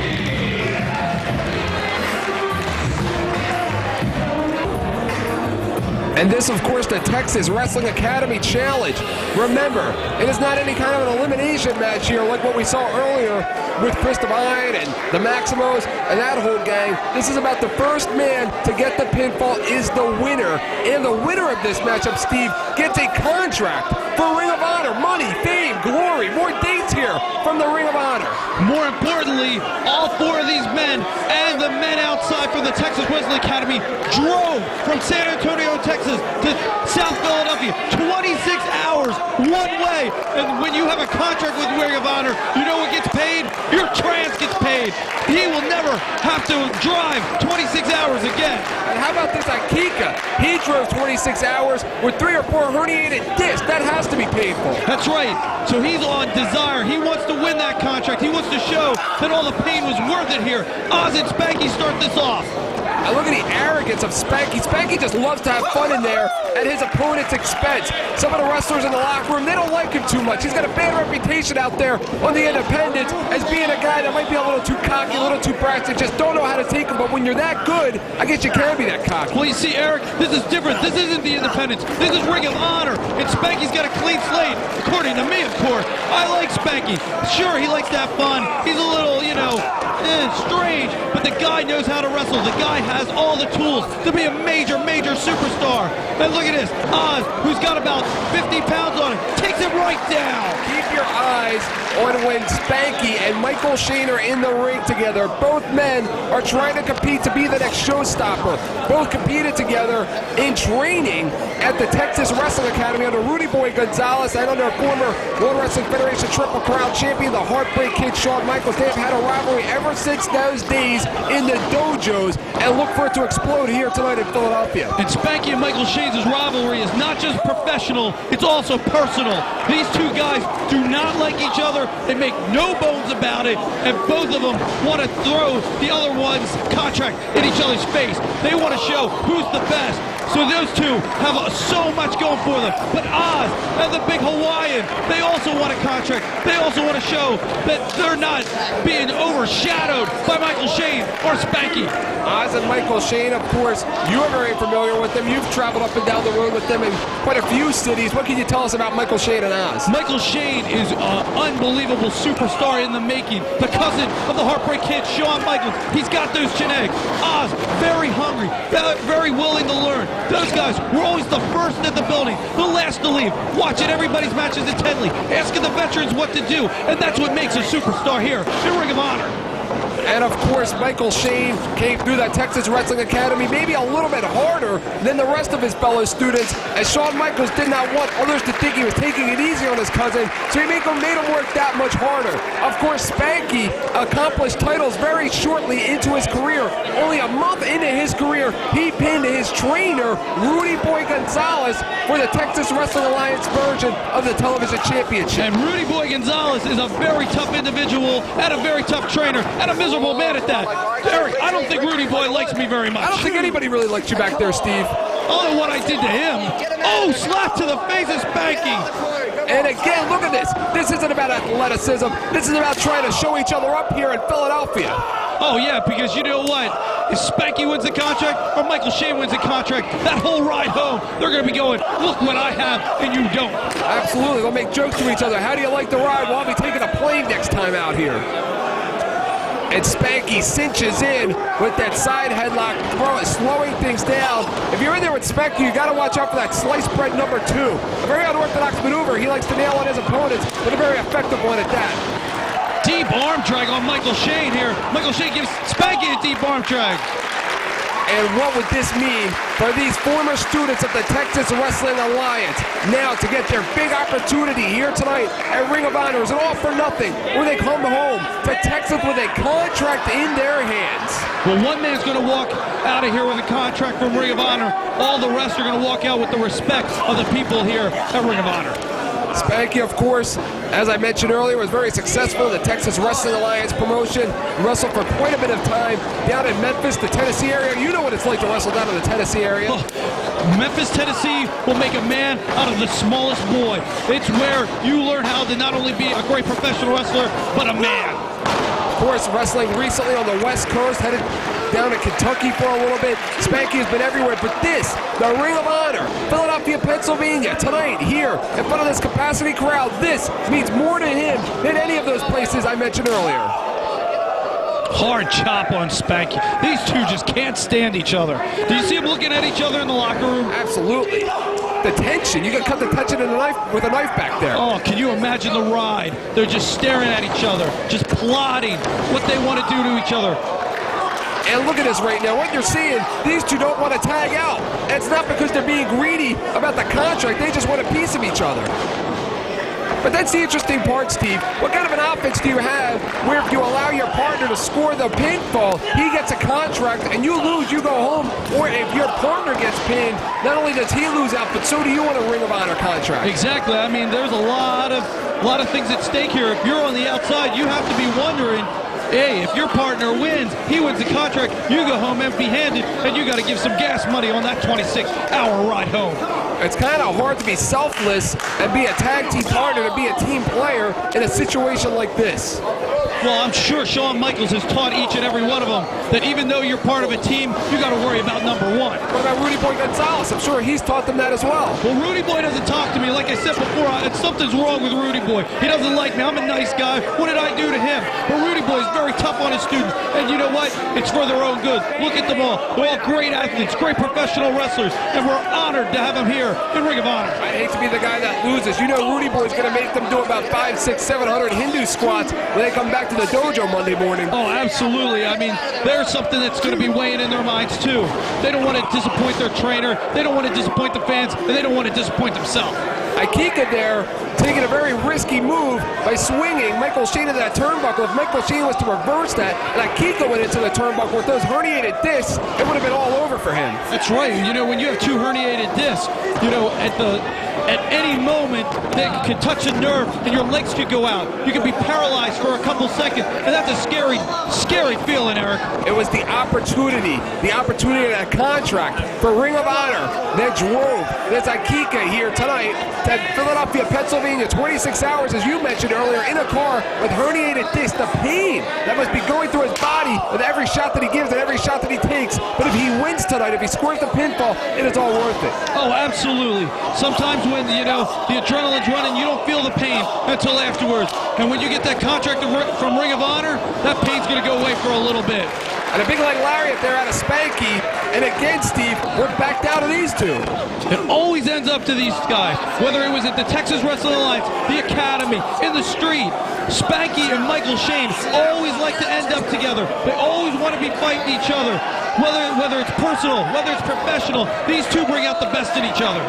Spanky now with a bow and arrow on Michael Shane. And don't let the size fool you of Spanky. Spanky doesn't care if you're 5'4", 6'4", or 7'4" Elegante. He'll get right in your face. If he doesn't like what you're saying, if you're going to try and bully him around and push him around, or think you're going to intimidate Spanky, it's not going to work. One of the most legitimate tough guys in our locker room. Oh, no, definitely. And Michael Shane just as tough. Michael Shane and Spanky now both take each other off their feet. And Kika now holding on. Look at him leaning over that rope there. He can barely stand up. He's in pain. He's in pain. And Oz is very fresh. If Oz is smart, he tags in, takes out Spanky, takes out the big Hawaiian, and wins that contract. And Kika now comes into the ring as much of a house of fire as he can be with that injury. As of Michael Shane, oh, that's got to hurt him. Yeah, it's got to hurt him as much as it hurts Michael Shane. Absolutely. But the big Hawaiian wants to win that contract, so he's not feeling the pain right now. Michael Keener with a 2 count. And Michael Keener being distracted may have cost Aikika a contract here for Ring of Honor. Having a problem picking him up. The back's hurting. And again, these four here representing the Texas Wrestling Academy, representing Rudy Boy Gonzalez, representing the Heartbreak Kid, Shawn Michaels. They don't want to come out here and embarrass their former trainers. They don't want to come out here and embarrass their school. They want to come out here and possibly steal the show and show everybody here what the Texas Wrestling Academy is all about. That's right. Not only are they going for a contract, they want to be the next showstopper, the next icon, if you will. Especially Michael Shane and Spanky. Quite a little rivalry between those two on who wants to be the showstopper. And Aikika now placing Michael Shane up top. Hard forearms to the upper back. Again, it's got to be that adrenaline driving Aikika. Oh, hard right hand, elbow. Oh, down. He could be down for good. And every time he hits the mat, I want to cringe here thinking about what he's going through with those herniated discs. And a big drop kick by Michael Shane off the top. Shades of his cousin who used to use the aerial moves as a defense. Very rare that you see that in wrestling. Most aerial moves are used as an offense, but Shawn Michaels, like his cousin is doing here tonight, used to use the air as a defense. And you know Michael Shane as well as I do. Michael Shane wants to get out of the shadow of Shawn Michaels and show that he is the true future of professional wrestling. And what a high backdrop, and what a big clothesline takes him off his feet, and another. Oz now just going crazy on Spanky. Oz with a fisherman suplex. Spanky always knows where he's at. And as many times as these Whoa! Ow! Oh, man, right in the neck. Oz, big kick. He didn't get him as well as he thought he was going to. Didn't hook the leg. And as many times as these four have sparred in the dojo of the Texas Wrestling Academy, it's a lot different when there's a contract on the line. Whoa, flying elbow. But Michael Shane got hurt. Maybe hurt his tricep on that. Maybe 1, 2. Maybe dislocated his elbow. Michael Shane now up slow, but nailing Aikika with a couple of right hands. Spanky down.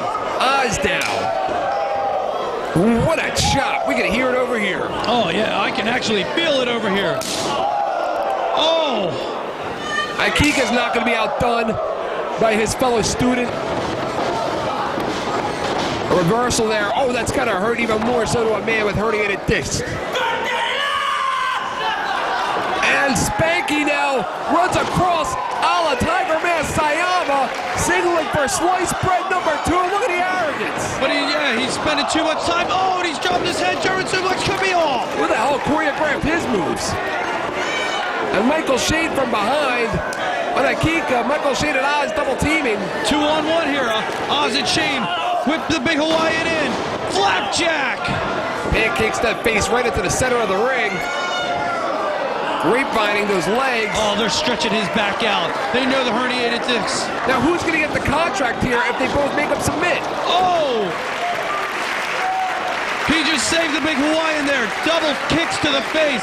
Oz down. Michael Shane slumped in the corner. Forget about the big Hawaiian. He saved himself a contract. Oh! He just took his jaw out. Super kick. That could be all. Breaks it up to Aikika. Spanky now looks out of it. Michael Shane over the top of the Kika. Oz now goes for a belly to back, maybe a German suplex. Here it is. Slight spread number 2. That could be it. Keter's in position. We got it, Spanky. Spanky just won himself a Ring of Honor contract. Unbelievable action here. Spanky for the Texas Wrestling Academy. A protege of Rudy Boy Gonzalez and the Heartbreak Kid Shawn Michaels is now under contract with Ring of Honor. And now Oz is going to have to answer to Rudy Boy Gonzalez Monday morning at the dojo. And look at Spanky. I guess Spanky's going to have the final word between him and Michael Shane tonight, won't you think? Oh, absolutely. Michael Shane very disappointed. Oz very disappointed. Great show of sportsmanship by the big Hawaiian. Knowing that he didn't win the contract. Knowing that he's got to drive 26 hours. For nothing. For nothing. No trans. He came in all or nothing. Rudy Boy Gonzalez hugging Spanky. And he's giving some words. Is that encouragement or just a, hey, wait until you see what I have in store for you on Monday at the dojo? I think he's going to beat him. I think he's going to beat him, Steve. Oz and Michael Shane shaking hands there. Wait a second, Spanky. Uh-oh, this could get ugly real quick. I'd love to see this. Spanky showing some sportsmanship. Michael Shane very frustrated. Oh, they shake hands. That's great. Uh-oh. What's he saying to him? I think he's challenging him. I have no idea. But I don't think we've seen the last of Spanky and Michael Shane. Michael Shane wants revenge. Remember, Michael Shane never got pinned. His team may have lost, but he never got pinned. For more information on this match and all the rest of the great matches here at Ring of Honor, go to ROHWrestling.com.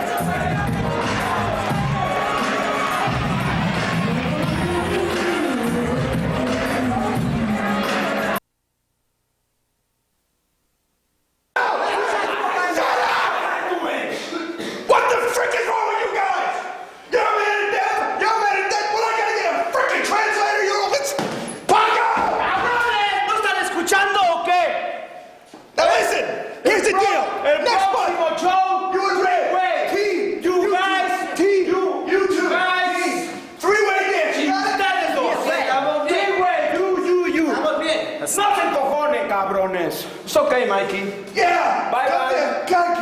Cabronas!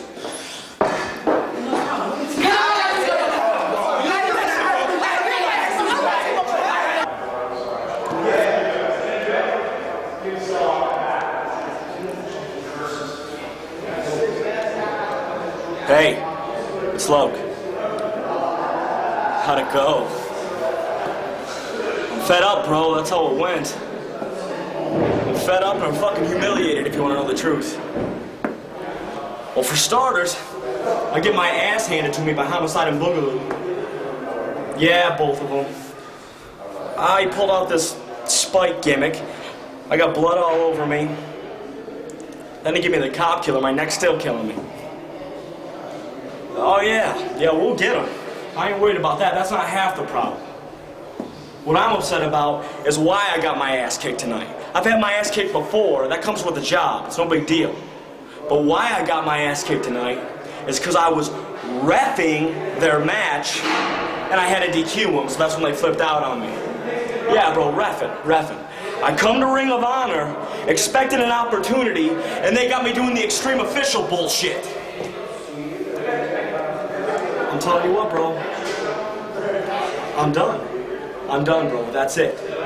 You know, 7 years now, bro. 7 years. I've done everything anybody's ever asked me. I've never complained. I've just done what I was told, and I waited to get my spot. Well, fuck that. Fuck paying any more dues, and fuck the extreme official, bro. If I haven't earned a spot by now, I'll make my own spot. It's time for them to see the real me. No, you know what, bro? It's time for them to see the real us. I don't know, man. I gotta hit the showers, bro. I'll see you at the dojo tomorrow, alright? Alright. Later.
And Steve, what a match this is going to be. Eddie Guerrero and Super Crazy. If that wasn't enough, if Ring of Honor bragging rights was not enough, the IWA Intercontinental Championship belt from Puerto Rico on the line to the winner.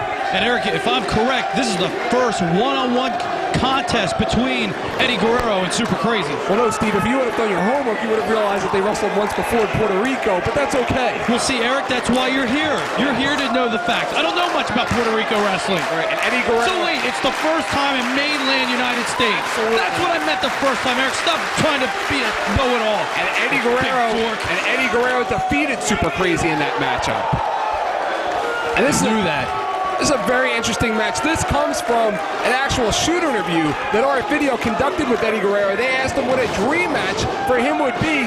He picked Super Crazy. The whole Ring of Honor concept was coming together, and they booked the match. That's right. You can catch that Eddie Guerrero shoot video on rfvideo.com or by calling 215-891-9404. A lot on the line tonight, especially for Eddie Guerrero, a man fighting personal demons as we speak, rehabilitating himself personally and professionally. A former WWF Intercontinental Champion, former WCW multi-title holder, held belts all over the world. Eddie Guerrero, one of the most accomplished wrestlers of our time. And then you have Super Crazy Steve, who maybe wants to get out of the shadow of being the other guy in those series of matches with Tajiri a couple of years ago. Wants to make a name for himself here tonight at Ring of Honor.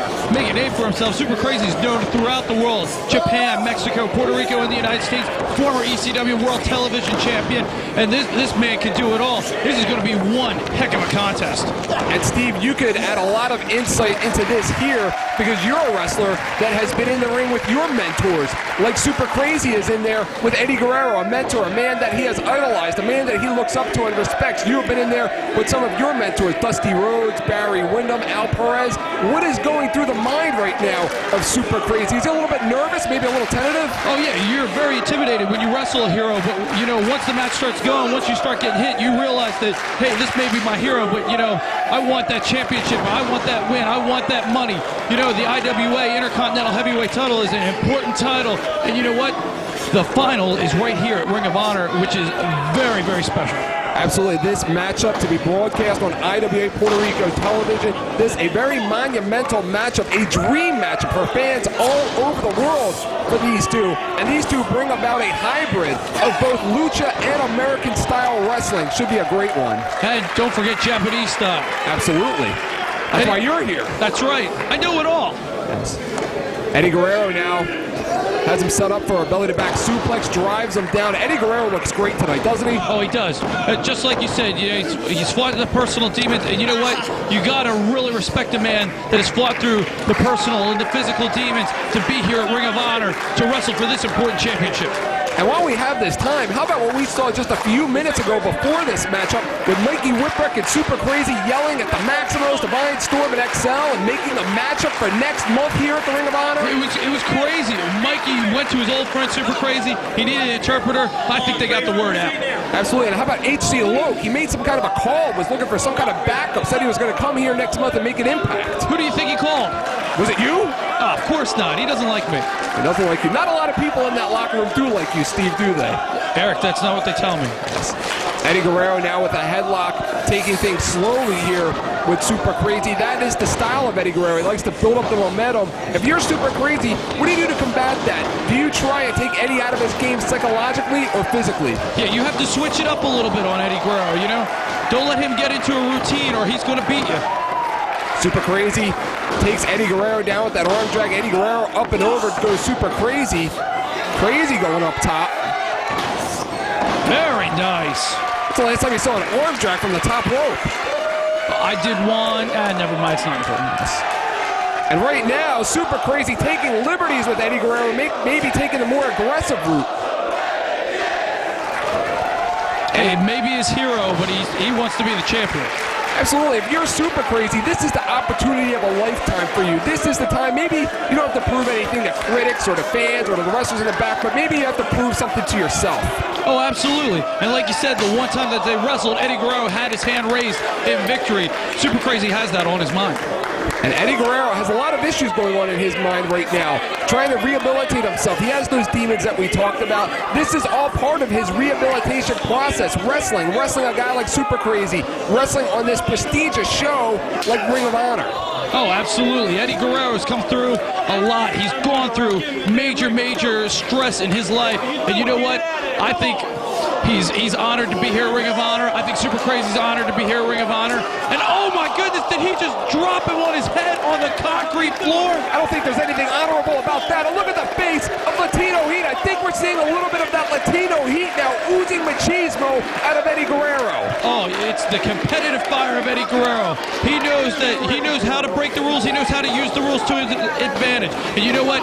Eddie Guerrero is an aggressive pro wrestler, and he's going to win the IWA Intercontinental title, in my opinion, of course. And look at Eddie Guerrero right now, slowing things down, being a little bit cocky about it, a little bit arrogant, maybe confident. Eddie Guerrero, again, he wrestles the first half of the match as Eddie Guerrero, but now we're seeing that Latino Heat, that cocky character that Eddie Guerrero has coming out in this matchup. That could be the difference.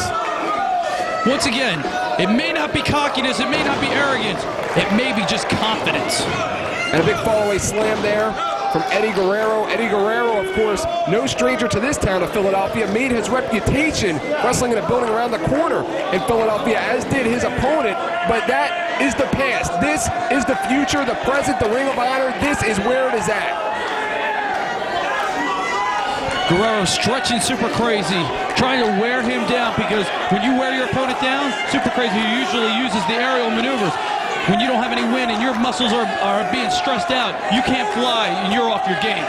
And Steve, you very well may know about certain wrestlers that come into other promotions with big reputations and maybe they nail it in, maybe they don't go out there 150%, but these two guys had no choice watching the talent in the first half of the show. They don't want to be showed up by new kids on the block. They got something to prove out here. Oh, absolutely. I mean, when you're the main event, everybody wants your spot. These guys, the IWA Intercontinental Heavyweight Title Tournament, it's down to these two guys. They saw the young superstars of Ring of Honor, and they want people to remember this match, not the matches they saw before. And how credible is Ring of Honor? Victor Quiones and the IWA, they saw the prestige of Ring of Honor. They knew about this matchup, and they said, you know what? We're going to take this. We're going to put our IWA title on the line because of this matchup, because of the prestige of Ring of Honor. What two better wrestlers to have fight over that title than Eddie Guerrero and Super Crazy? And what better place than on this platform of the Ring of Honor? I totally agree, Eric, and I don't agree with you much.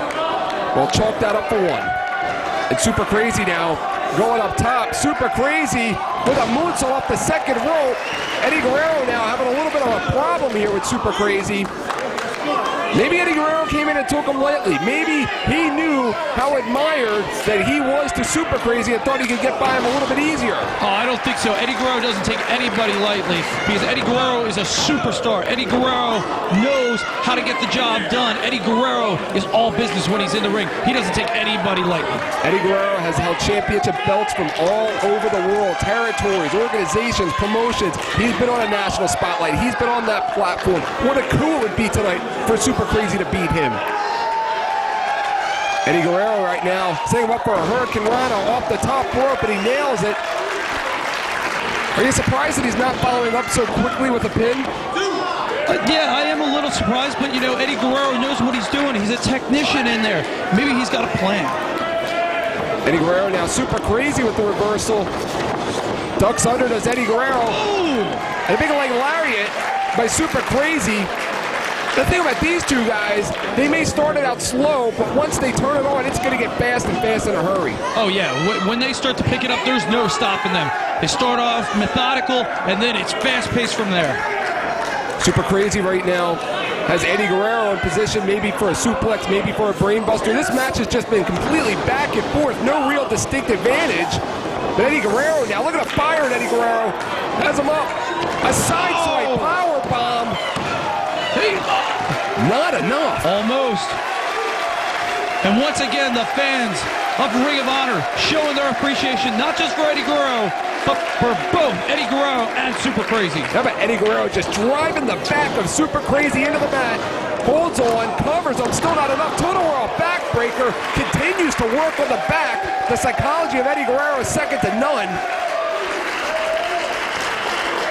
Super Crazy right now has to be real uncomfortable. And Steve, you know what it's like in there inside of the ring. When you fall on that mat, it's not just padded. It's not a mattress. It hurts. Oh yeah, this ain't a trampoline. This ain't ballet. This is Ring of Honor. And you know what? That ring hurts. And oh, especially when you get dropped on your head, just like Eddie Guerrero just did to Super Crazy, and he's going for it again. He's holding on. Reputation. The reputation of Super Crazy means nothing right now to Eddie Guerrero. Once that bell rang, Super Crazy is just like all of Eddie Guerrero's other opponents. Talking about bell rang, Super Crazy just had his bell rang twice. 2 brainbusters in a row. Eddie Guerrero going up top. Could it be the world famous frog splash? The best in the business, the best frog splash in the business. Eddie Guerrero goes up. No, rolls through. But he saw it coming. Another two. Oh, small package. They got him. Super Crazy just pinned Eddie Guerrero. Super Crazy just pinned Eddie Guerrero. Unbelievable match we just saw. Super Crazy, the new IWA Intercontinental Heavyweight Champion. Eddie Guerrero, Super Crazy. I'm speechless. What a great match. Look at how quick that ended. As quick as it began, it ended. And Eddie Guerrero's going to have to go back, and he's going to have to work a little harder on what he needs to do to get himself back into ring shape. I don't think it had anything to do with ring shape. It just, tonight, Ring of Honor debut show, Super Crazy was just the better man. Super Crazy on his game tonight. It was those intangibles that we've been talking about throughout the night. And look at that. 2 sportsmen there. What a show of respect there. Eddie Guerrero and Super Crazy, 2 great athletes, 2 great professional wrestlers, 2 great men. Eddie Guerrero, a sign of approval for Super Crazy. What a victory here for the new IWA Intercontinental Champion, Super Crazy. A beautiful belt. The fans are showing so much support for Super Crazy, the new IWA Intercontinental Champion. And you know what? What better way? What more do we have here at Ring of Honor to top this? We have one more match to top it. Low-key Christopher Daniels and the American Dragon coming up next. Unbelievable. That 3-way, with what we've seen tonight, how can that 3-way be better than everything else? Find out soon enough. The pressure's on.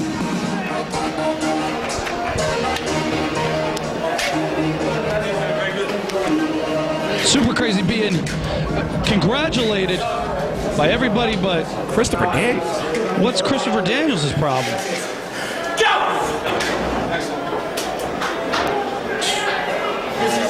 American Dragon, the fallen angel Christopher Daniels, low key.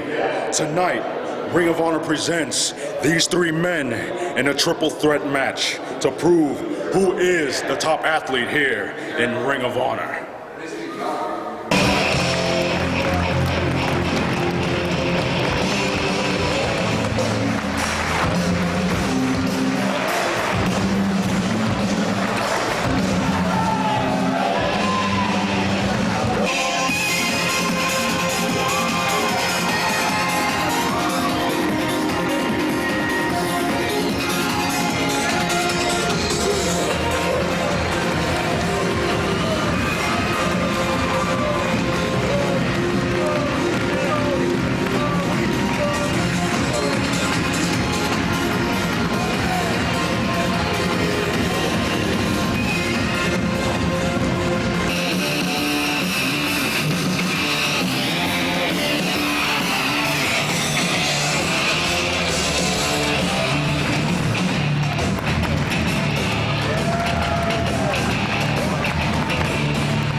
Eve, what kind of nerves do you think are going through the body of these three wrestlers, knowing what everybody has seen tonight, what we felt tonight, what we've heard tonight, going to last? This is it.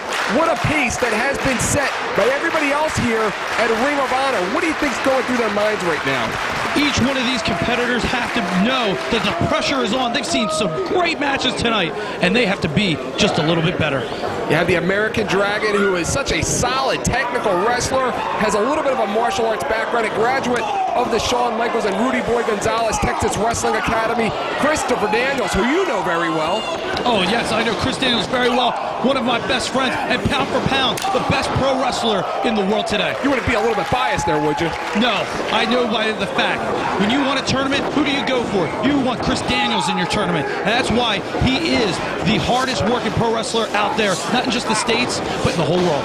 And Low-Ki, of course, brings a combination of grappling, high flying, and a hybrid of martial arts. As you saw just there with that big roundhouse kick.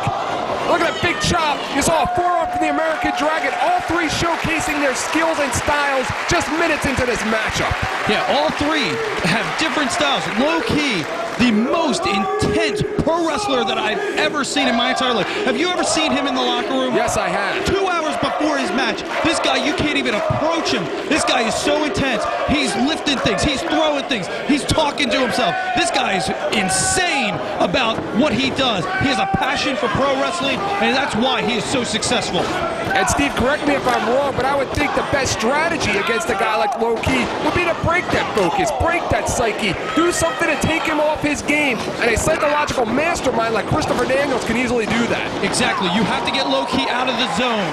Christopher Daniels is the key right here. He knows the psychology. He knows how to play with people's head. But American Dragon, when you're thinking about Low-Ki, he's kicking your head off. So you always have to watch your back. This match is so intense right now. You know what? And the pressure is on. All the great matches that we've seen tonight, Ring of Honor, and now we have this one. Oh my goodness! What an unorthodox suplex. Looks like he's going to snap his neck. May have. American Dragon finds himself in a tree of woe. And it should be noted that this is the very first time that these three wrestlers have ever been together in this kind of a three-way dance against each other. They have wrestled each other in tag matches, four-way dances, singles matches, but never these three at the very same time. And I think he's in the zone, Steve. Get him out of the zone, Chris Daniels, if you want to win this.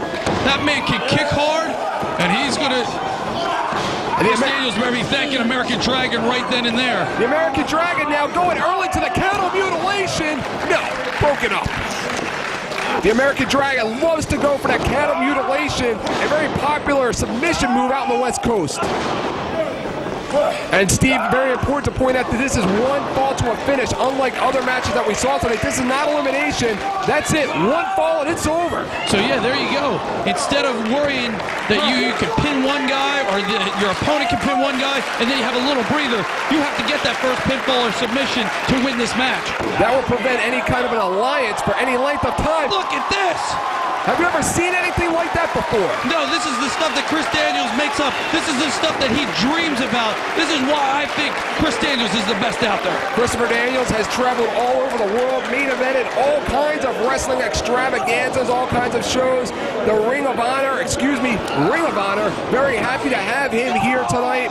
American Dragon and Low-Ki relishing in the fact that they get to go on last. Such a prestigious matchup on a prestigious show like Ring of Honor. Oh, absolutely. They're all going to take this opportunity and make it their advantage. They want to be the man to go down in history as the winner of the main event at the first Ring of Honor show. And look at Low-Ki using those kicks, kind of like an axe, chopping down a tree right now. He's just going nuts all over the American Dragon. What kind of an offense do you have for a kick like that? Put your hand up.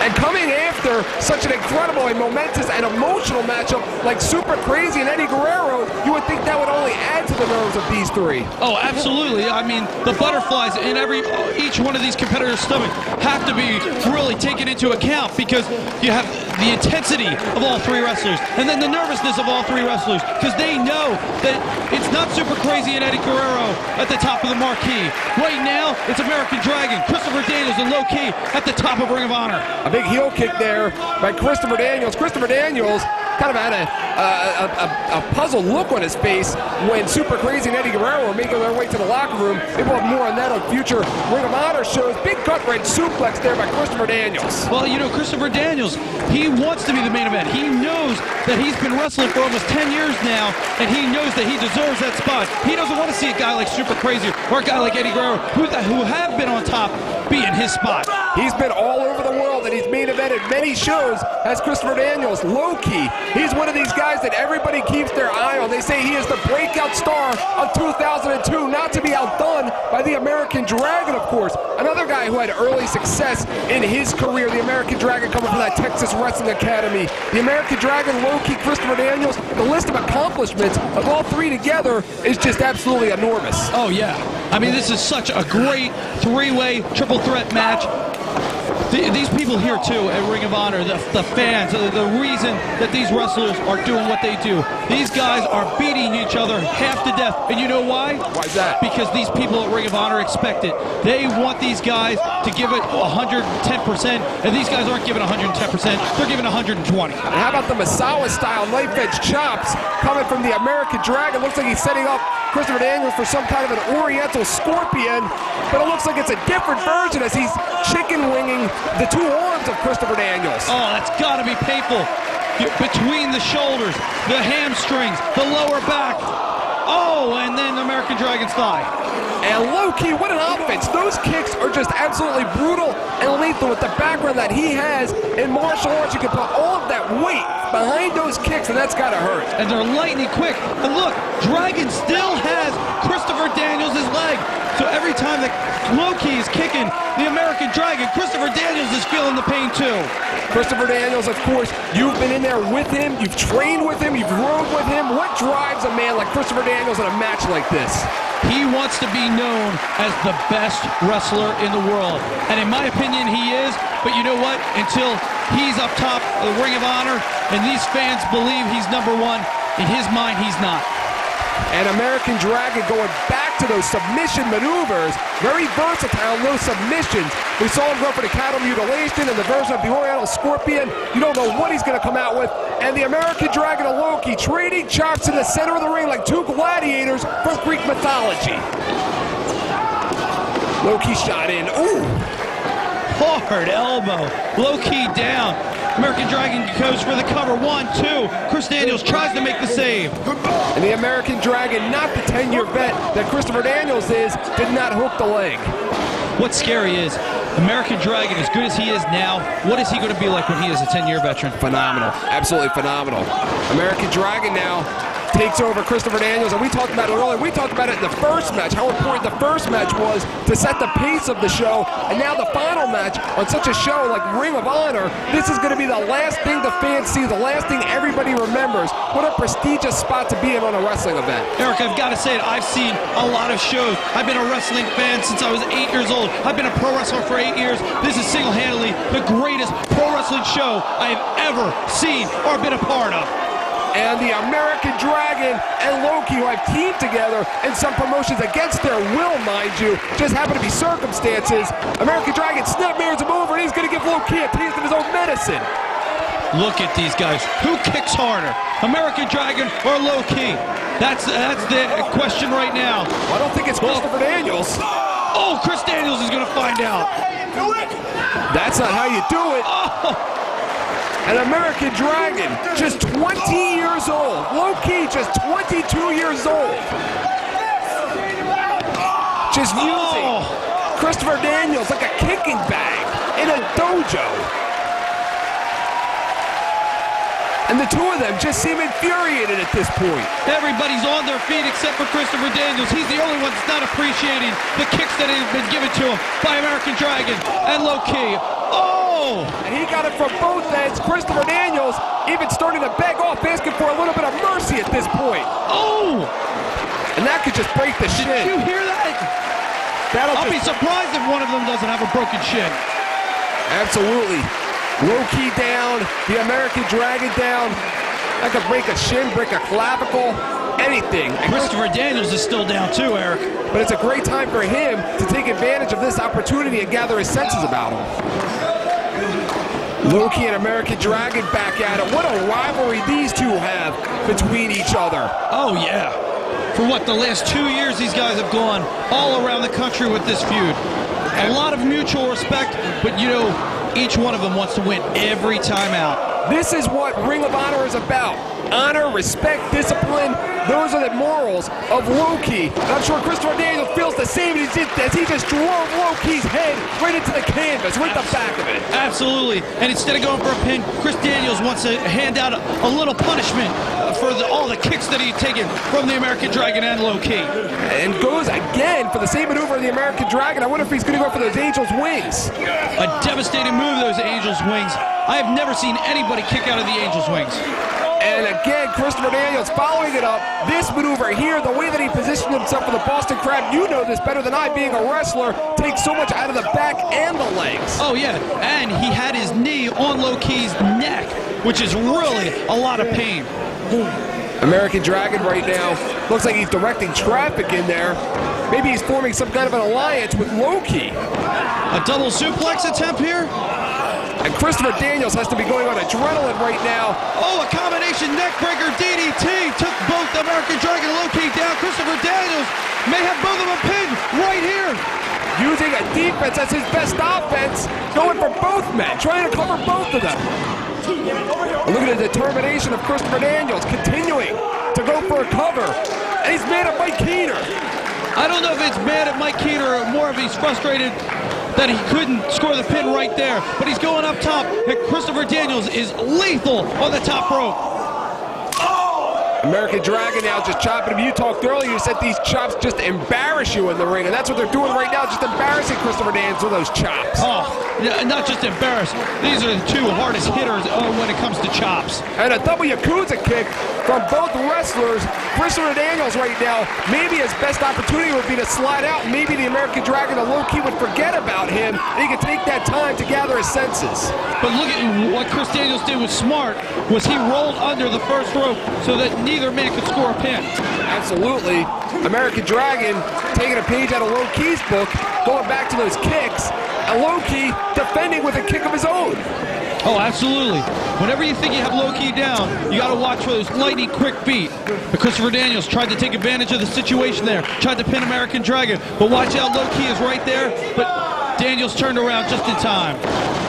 And there you go, textbook belly-to-belly suplex out of Christopher Daniels. You'll see a lot of suplexes out of Christopher Daniels in this one. Oh, absolutely. Christopher Daniels is a master of so many different styles of pro wrestling, as is Low-Ki and the American Dragon. Christopher Daniels right now, hearing the appreciations of the fans. The fans just appreciate the efforts of all three wrestlers and everybody here tonight at Ring of Honor. Double chop. We've seen throughout this matchup, Steve, the American Dragon and Low-Ki working as a team at several points. I know, which is so much to the disadvantage. Oh my goodness, did you see that? He used his own momentum into a tornado DDT onto the American Dragon. Kane brought it into a tidal wave. Both men are down. He's got to crawl over there. Hook one of their legs. He's got him. This could be it. And Low-Ki, look at the ring awareness of Low-Ki, that he was able to hook the leg while going for the cover. Very smart from Low-Ki. But another smart thing that Christopher Daniels did, he's back under the first rope. He's taking a breather. He's trying to get his senses together. And while he's doing that, neither American Dragon or Low-Ki could pin him. It's a great offense. Let the American Dragon and Low-Ki beat the hell out of each other, and then he'll come maybe sneak in there and score a pinfall. Oh! Looked like Low-Ki was going to try and give him some kind of an avalanche-style belly-to-back suplex. American Dragon taking too much time, and Chris Daniels capitalizes. Christopher Daniels now going up top. Christopher Daniels, an abdominal stretch on the top rope. And look at the added leverage he has by placing him into the abdominal stretch on the top rope. But what's Low-Ki doing? Low-Ki again back to those brutal kicks, and throughout the matchup, the more this match goes on, those kicks are going to wear them down. Low-Ki goes to the top. What are we going to see? Oh my goodness! Look at the ab muscles of Chris Daniels being stretched. His neck, the thighs, the calves, the quads, everything's being stretched right there. If he could have held that a little longer, we may have seen Christopher Daniels tap out. Loki likes to call that the hanging dragon, and that was not enough. I don't know if you can get any kind of a submission as he's on the ropes, but follows through with a pinfall cover, not enough. It just shows what great physical shape that all three of these athletes are in, that they can take this much abuse to each other's body and still wrestle at the same intensity they did in minute 1 of this match. Looked like he was going for a total roll there. No, Loki lands on his feet. Takes him back over. The American Dragon now going for maybe a tiger suplex here.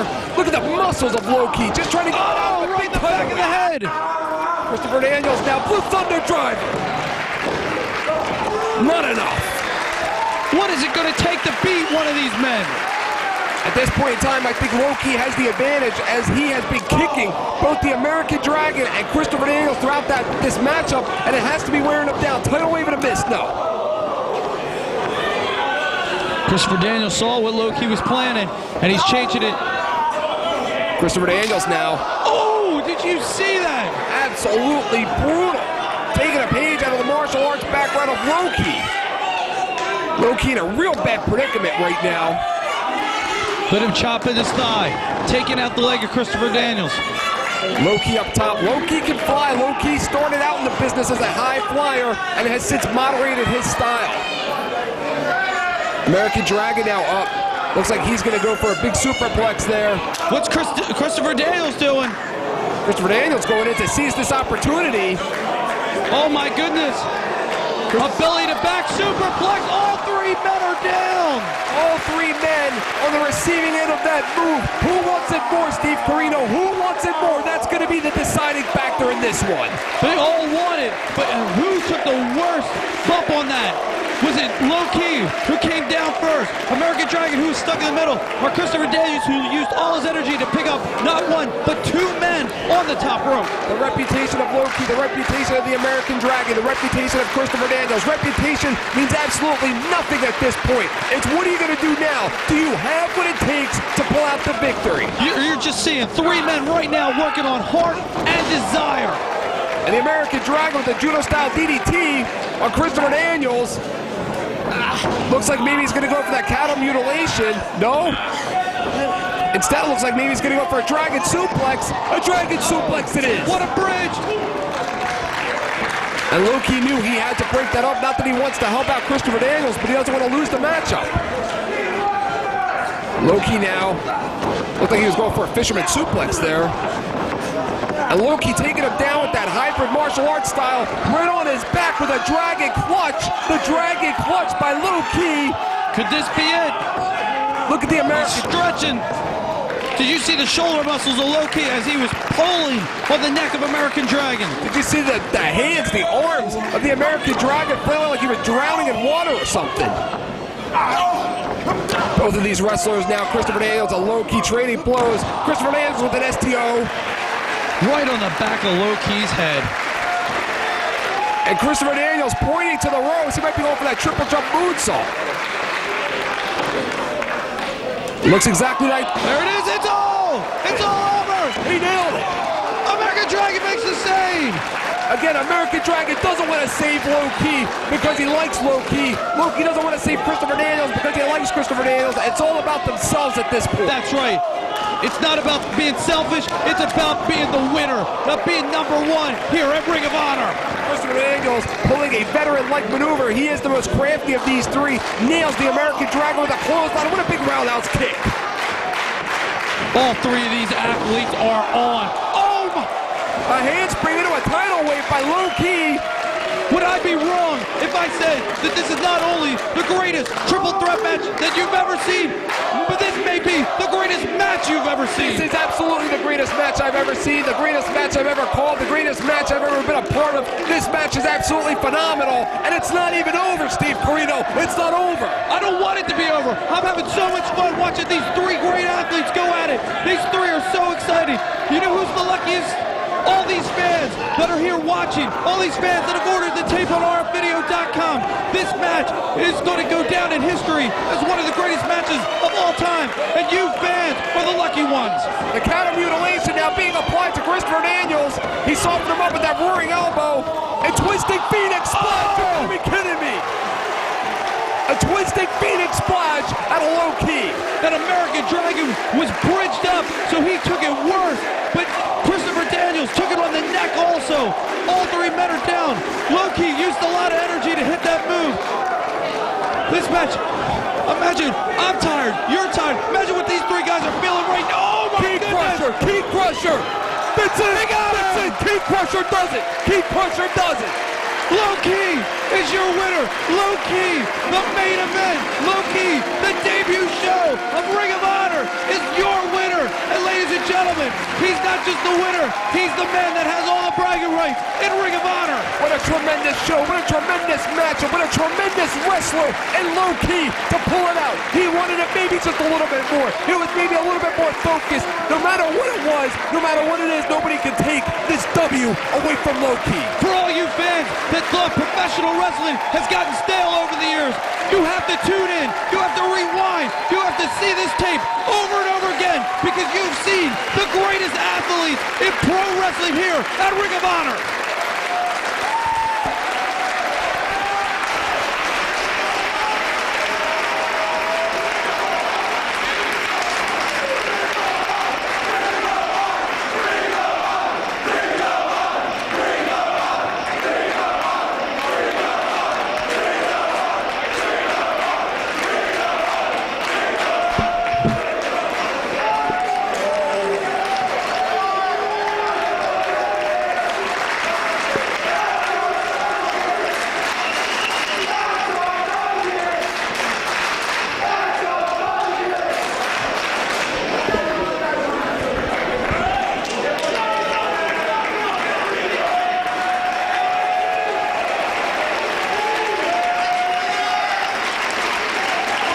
Steve, what can we say? Listen to this crowd. Unbelievable. They're as appreciative as we are. All the boys in the locker room, they all know that they've seen one of the greatest matches of wrestling history tonight with Low-Key, American Dragon, and the Fallen Angel, Christopher Daniels. What a night. And if everything falls into place, I'm sure these three great athletes will be shaking hands and showing appreciation for the efforts of each other. Absolutely. You know how I feel about shaking hands, but you know what? All three athletes, it's not about hate, it's not about anything but honor and respect, and all three of these guys have respect for each other. You're just mad about that Hashimoto loss. I'm mad about every loss, Eric. You ever lost anything? Oh, that's right, you've never wrestled. American Dragon has the microphone. Let's go to American Dragon. Okay, you may have won this match, but you didn't beat the American Dragon. So what I propose, if they're willing to accept, is next month here at Ring of Honors, you and me wrestle in a singles match, decide who's really the best. What he said.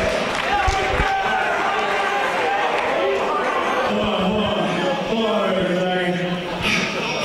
I hear the land in your voice, brother. This is Ring of Honor. I mean, listen to these fans. Listen to what they're saying, guys. Listen, guys. Like I said, this is Ring of Honor. With all the emotion in this room, Low-Key, American Dragon, the only thing I can say is, you both can go to hell! What? He didn't just say that. To beat me. If this was a singles match, I'd beat you or I'd beat you. In fact, if I had to wrestle you both in singles matches on the same night, I can do it now too. Both in that same night. Is he out of his mind? Is that a challenge? He's lost it. Somebody book that. For someone who just got beat, you think you're pretty great, don't you? Damn right. I'm a little shocked at Christopher Daniels. If this is what you want, what I want. This is what you got. Chris Daniels, if you want the same, brother, I'll give it to you. In fact, why not all three of us fight one another next show in a round robin tournament? You know, Steve, hell yeah! You know, Steve, it makes a whole lot of sense now when Christopher Daniels was shaking his head when Super Crazy and Eddie Guerrero walked by. He was at disbelief that they could honor each other. When they shook their hands, he couldn't believe it. Now it's all making sense. Christopher Daniels wants to be number one. And when that is said and done, I will prove to you that I am the best talent here in the Ring of Honor. Hey, he's got the bragging rights. He won the match. That's right. He survived the triple threat match. Low Key is the man here in Ring of Honor. And Christopher Daniels isn't too happy about it. What a tremendous night this has been. And I can't wait until next month. Look at the handshake right there. What a sign of respect between these two. They kick the hell out of each other for 20, 30 minutes, but yet they shake hands. Well, what's going to happen here? It's the code of honor. He's got to shake their hand. Yeah, I agree. What? Oh, I've known Christopher Daniels a long time. There's something eating at him. What a disrespectful son of a... I have to say I'm shocked. And so is Low Key. What's going to happen the next time out in a round-robin tournament? Christopher Daniels, Low Key, American Dragon, they all have to wrestle each other in singles matches. No matter who wins those matches, the big winners are the fans. Ladies and gentlemen, Ring of Honor debut show. Here's the man that's carrying the torch right now. Low Key, the man that won the triple threat match, the man that was at the main event. And look at it, the name says it all, Ring of Honor. And for all the latest information on the Ring of Honor, go to ROHWrestling.com. And don't forget, you can order this videotape and many other great videotapes at www.rfvideo.com or by phone at 215-891-9404. And we'll see you back out here on March the 30th for the next Ring of Honor. For Eric Arjulo and Steve Carino, it's been an absolute pleasure. In fact, it's been an honor.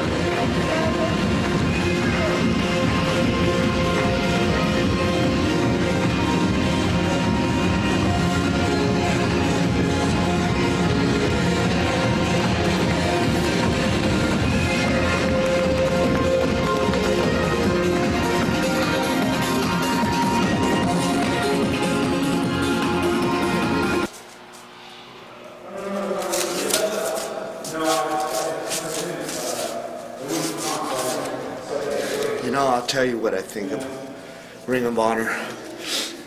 You got a bunch of guys here giving their all, giving everything they have of athletic ability up in that ring.